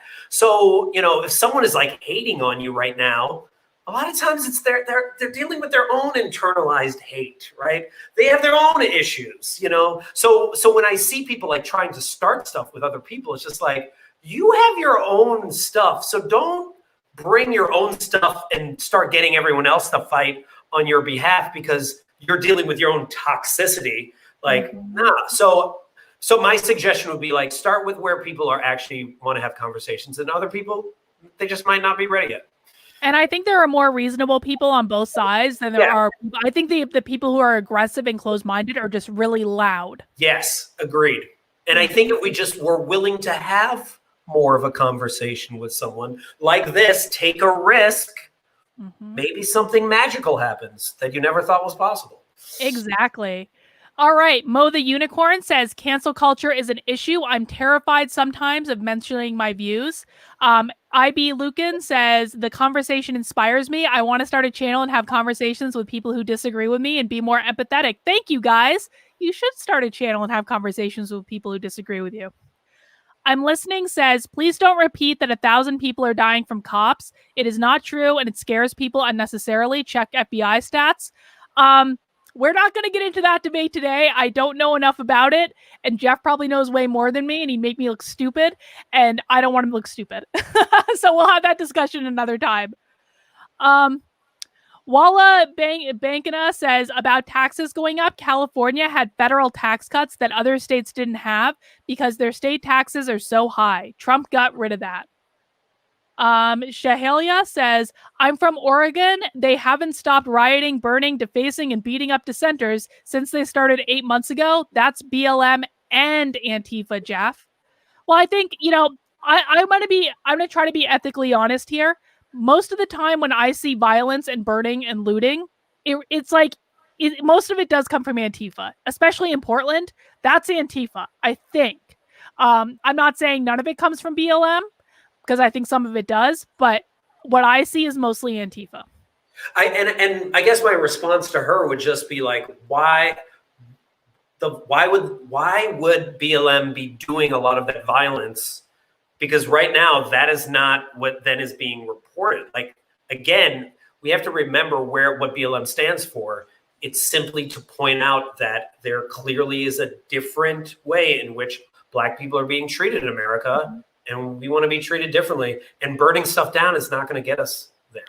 So would you say that the people who were like looting a Target were more just taking advantage of the situation than they were BLM activists? Absolutely. Because again, why would you do that, right? I think what frustrates some people, and I'm not saying that it was just one group, but I think there was a protest. People were angry. Somebody smashed something, whether that was Antifa or whatever, and then some people were like, fuck this, I'm so fucking pissed off, I'm going to go in there and take advantage because, frankly, the cops are not following any rules for me, so why should I follow that, right? Now, does that represent the movement? No, I feel like that's a fringe group of people that were just really angry, right? But if you would ask the organizers, was that your goal? Did you want to, at the beginning of the day, to burn down that Target to communicate your message around BLM? Be like, no, dude. Like, that just completely defeats the purpose. The fact that people are still talking about that Target 5 months later clearly shows that that is not what the message was supposed to be. I'll tell you, I have a friend of mine that is one of the reporters that covers these sorts of things. And he was in one of those Targets. I think it was more in Philadelphia. He got the crap beat out of him by the people there simply because he was white. So these are the things that like people on the right are seeing, right? And it's a distorted image. And again, I always want to emphasize that if the BLM organizers came out and actively denounced this stuff, they would win so many points. I'll tell you, they would win so much support. Whoa. They really would. All right, let's see. HYDRP says both of you should learn how to say I don't know. I do say I don't know when I don't have an opinion. I know very little. I'm just going to point it out. I will always speak on some things that I do know, but I don't. Yeah. I think you've been pretty open in this conversation to say like I don't know that or I didn't hear that or things like that. So I think we are. So Sahela says that's called courage, standing up for your community while leftists burn everything down. I think that was in reference to Kyle. Swan Hammond says, what about when you account for police interactions, the ratio are more white people die in these situations? We're gonna have that conversation another day. I'm punting that conversation down the road. Yeah, that's a whole other conversation. Yes. Domainville says Jeff should check out Nate the Lawyer for commentary on police guidance, Viva and Barnes for Kyle Rittenhouse. Thank you for being here, Jeff. Do you watch other people on the right on YouTube ever? No, not that much. Mm-hmm. It might be interesting. Not YouTubers. I mean, recommend some. I'm happy to like check them out, but no, not really. I'll send you a list. Actually, like one of the ones she mentions, Viva Fry and Robert Barnes, they're two lawyers that they get together and basically explain like all of the legal, and they're really entertaining and they're really, really informative. So those might be someone that you check out. Maddie Hatter says, Jeff, stop saying POC. I am not a POC and you and I are not the same. Yeah, I know a lot of people on the right who do not like that term at all. But people of color? Oh yeah, they hate it. Oh, why? They think it's like going back to like colored people. They think it's regressive. And I'll tell you too, Latinos, Latinos, the ones that I know, they hate the term Latinx. They hate it. They're like, do not call me that ever. Don't do it. Yeah. I mean, usually the reason I use the word POC is just a quick way of talking about many different people of color, whether you're Black, Latino, Asian, So that's why I use it, but I did not know that.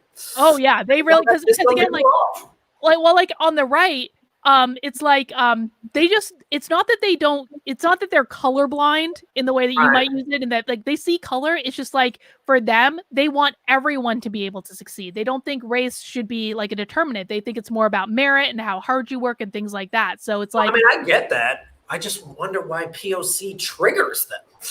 I mean, that's a person of color. So I don't know. Maybe we can all get some feedback on that. Get some feedback. I'd love to know more. Hunt 1803 says, thank you, Carlin, for hosting this and Jeff for coming together in this conversation. Cyrus Cherry says, Jeff seems normal. Rare for the left. I think that's the other part that's, I think, fascinating about this is then, because I've also invited some of my friends on here and it's just like, I think we have these caricatures of what we think the other side is, right? Yeah. And what is it?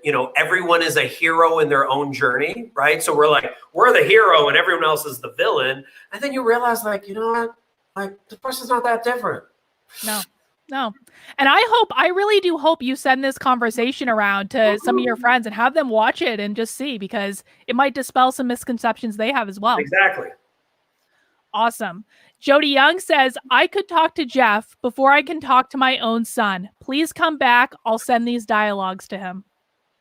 That's a real thing though, man. That is a real thing. And we can talk about that another time. I think that's a fascinating part where like you have family members living in the same house. Oh yeah. That are navigating that. I cannot tell you how many letters I've gotten from people who are like, that saw my story of someone like waking up and seeing Trump supporters as real people. And they send me these letters saying, you give me hope that I can fix my relationship with my son, or you give me hope that my marriage can be saved. Things like that. I mean, it's really, really heavy. Well, I think if this is open to a suggestion is whether you have someone else that like is living in your house that you completely disagree with politically, it would be interesting for you to have a conversation with them where you simply are just asking them curious questions. That's it. Just ask questions and then just end it there. Like you don't have to like agree or anything, but and then have them do that to you another time and then just see how you feel later without having to like argue. Because I think when someone says one thing that triggers you, you feel as if then they're denying everything that you believe.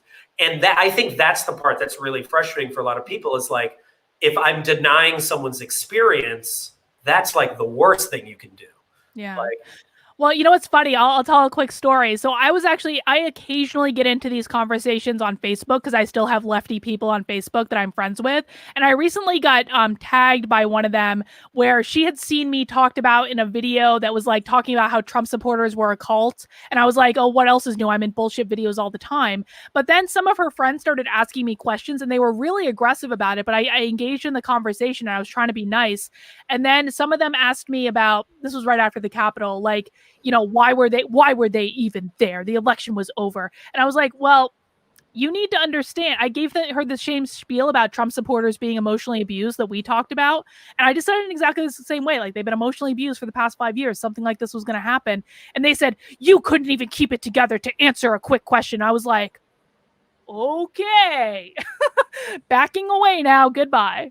So and then that goes back to what Eric Bailey said earlier, where it's just like, are you going into the conversation to be right, or are you going into the conversation to understand? They clearly were going to that conversation to be right, and then have you, say, oh, I'm wrong, right? Yeah. And that's not an actual discussion. Like, that's not an actual conversation. So we have to question, why am I telling my story in this hero's journey, but this other person is not? And we also have to be very careful of, ignoring people's experiences, right? I can't ignore the fact that you had a bad experience at a Trump rally with people that claim they were part of BLM.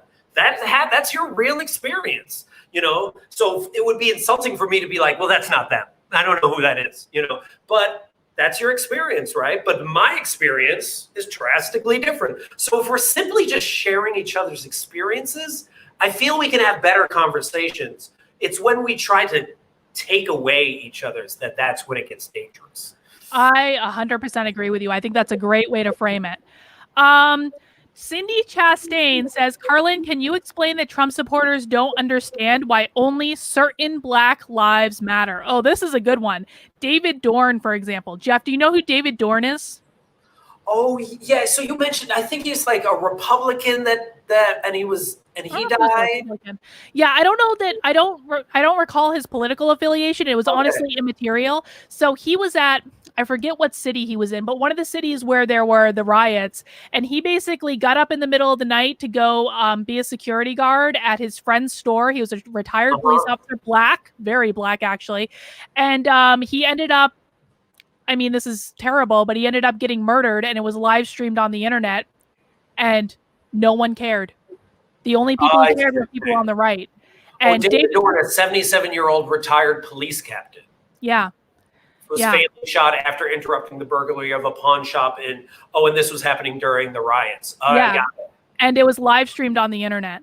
And it wasn't covered anywhere in the media. And a lot of people on the right were really offended by this. Actually, David Dorn's wife gave a beautiful speech at the RNC. It might be something you want to watch, but that was something that they were like, well, he's Black. Why doesn't his life matter? I think his life does matter. I didn't even know this. I didn't even know this happened. So, and that's super sad. Like, yeah, that's all I can say about it. All right. Well, thank you, Cindy, for bringing that up. We got just a few more, Jeff. Thank you for hanging in again. Smalls SC 111 says, Jeff, the thing that bothers me is the extreme majority of what you're saying is anecdotal or pursued by emotion without facts. Please do your homework. Listen, I don't agree with that. I'm going to say, I think that Jeff obviously has his experiences, and I think what he just said about not denying people's experiences are important. This was not meant to be a discussion where we were bringing like studies. That wasn't what it was supposed to be. And so I want to say that I don't think that bothers me. Maddie Hatter says, thank you, Jeff, for sharing your views. It's educational. Please do more. I believe this is the start of the new internet. Well, unless my channel gets banned wrongly. Dragon Water says, for some of us, it's not about winning. It's about protecting ourselves and what little we have. I hear that. That makes sense. Thank you to the new member who signed up. I'm sorry I can't see your name in the super chat, but thank you for that. Brittany McGuff says, I'm wondering what Jeff has to say. Oh, yeah, this is a question we may want to do another time. She wants to know, I'm wondering what Jeff has to say about a leader in BLM saying she is a trained Marxist. Oh, yeah. I mean, we can talk about that in great detail later, but I will say this, like, my response to that is, Byron Rustin was like a hardcore socialist. MLK was a hardcore socialist. There are a lot of people that represented the civil rights movement back in the 60s that you could have claimed that actually they were told that, like, if you listen to MLK or you listen to Byron Rustin or you listen to any of these people or Angela Davis, they're just going to overthrow the entire government. And frankly, they were still just fighting for civil rights. So, like, I hear you. If I don't know if it was Patrice, or another one of the organizers is a trained Marxist. Does that mean that the whole movement has agreed to all Marxist tendencies? No, I don't think so. I think the mission is still the same, which is we just want to make sure that America, and specifically cops, recognize that Black lives actually matter and that there's action around that to reduce the amount of innocent lives, being lost. Fantastic. Gamer Pete says, Jeff, often people on the left seem unwilling to believe that the right is being honest about their motivations, accusations of racism.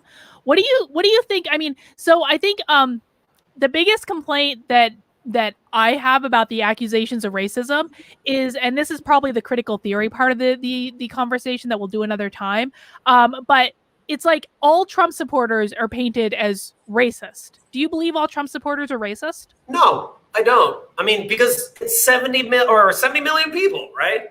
Like, not all of anything is anything, right? Mm-hmm. I think the part that's challenging for us is if when we walk by a Trump rally, or we walk by, a rally that's going against BLM, and someone's holding a Confederate flag, then a lot of us are like, well, no one's saying for that person to put that flag down. So does that mean they support that guy? That's what is frustrating for us. Mm-hmm. That's why we feel the way we feel, because we're like, no one's checking that dude. And again, and this is one of the things that was really messed up, is that guy that was carrying the Confederate flag in the Capitol. That was the first time that's ever been in the Capitol in the history of the United States. So it's like, ooh, dude, like, come on, man. Like, somebody should have told him not to carry that in. But people didn't say anything. They were like, you can do whatever you want. Well, by saying you can do whatever you want, you're also then kind of supporting. Yeah. This just made me think of, I once saw a video of a Black guy that was like, I'm going to go to a Trump rally and I'm going to film them being incredibly racist to me. And then it didn't turn out that way at all. He was actually very surprised. I'm going to try to find that video, because I think that, again, I hate the Confederate flags. I hate it. It drives me nuts that they do this, but it's also like, am I going to go up to a man and say, get your Confederate flag out of here? Exactly. No, I'm not. But I think and this is just my take. If BLM had flags that communicate like, hey, we want to destroy the entire, government, or we want to go back to what we were doing back in the 1800s, I would think the organizers, and I'm just guessing here, but I would think the organizers would be like, you got to take that out, because that is destroying our whole message. You just walking around is ruining the whole message we're trying to communicate. Okay. We're going to talk about systemic racism another time. Yeah. Let's see. Dragonwater says, garbage like privilege theory ignores people's individual experiences. Yeah, I mean, I agree with that. Mostly. I think it's a more nuanced conversation than we're going to do right now. Shahila says, Jeff, please check out my walkaway story. Trans activist leaves the left, to see why LGBT and minorities are fed up about leaving the left and why we love Trump. I would strongly encourage you. Yeah, I would love to read that. Sure. Spend some time on the Walkaway YouTube channel and just like watch the town halls, because that was one of the things that really woke me up to what was going on. And it's not to say like change your political views or to like leave what you're doing, but just to like, there are whole Black town halls. There are many testimonials of people talking about why. All right. And our last super chat, finally, we made it. And again, thank you everyone for all the support. Jagged Little Red Pill says Kanye, Nelly, Ludacris all wore the Confederate flag, many more. It's the rebel flag to them. I mean, yeah, they did. I mean, also what Kanye got like, $10-20 million tax cut or something like that. So I get why he supports him. I get why Nelly supports him. But does that mean like, black people support Trump? No, not really. Kanye doesn't actually represent black people just because, he is black and is a rapper. Well, Kanye actually didn't support him anymore. Kanye was running for president against him for a while. Yeah, but I mean, a lot of people, at least a lot of people on the left felt like Kanye was running to split the black vote. Like that was his main goal. Kanye was running because he is manic depressive and made a bad decision. That was why Kanye was running. Right. All right, we got this one last one, and it's a snarky one, but I'm going to acknowledge it. Antifa communist flags are okay, I guess. He's already said. I don't even know what an Antifa communist flag looks like, so. He's already said that they're against what Antifa's doing. Throw the guy a bone. Oh my God. All right, Jeff. Well, we've been going for 3 hours now, so that's really good for today. I'm super happy about the way this conversation went. And, you are more than welcome to come back anytime. We'll have many more conversations.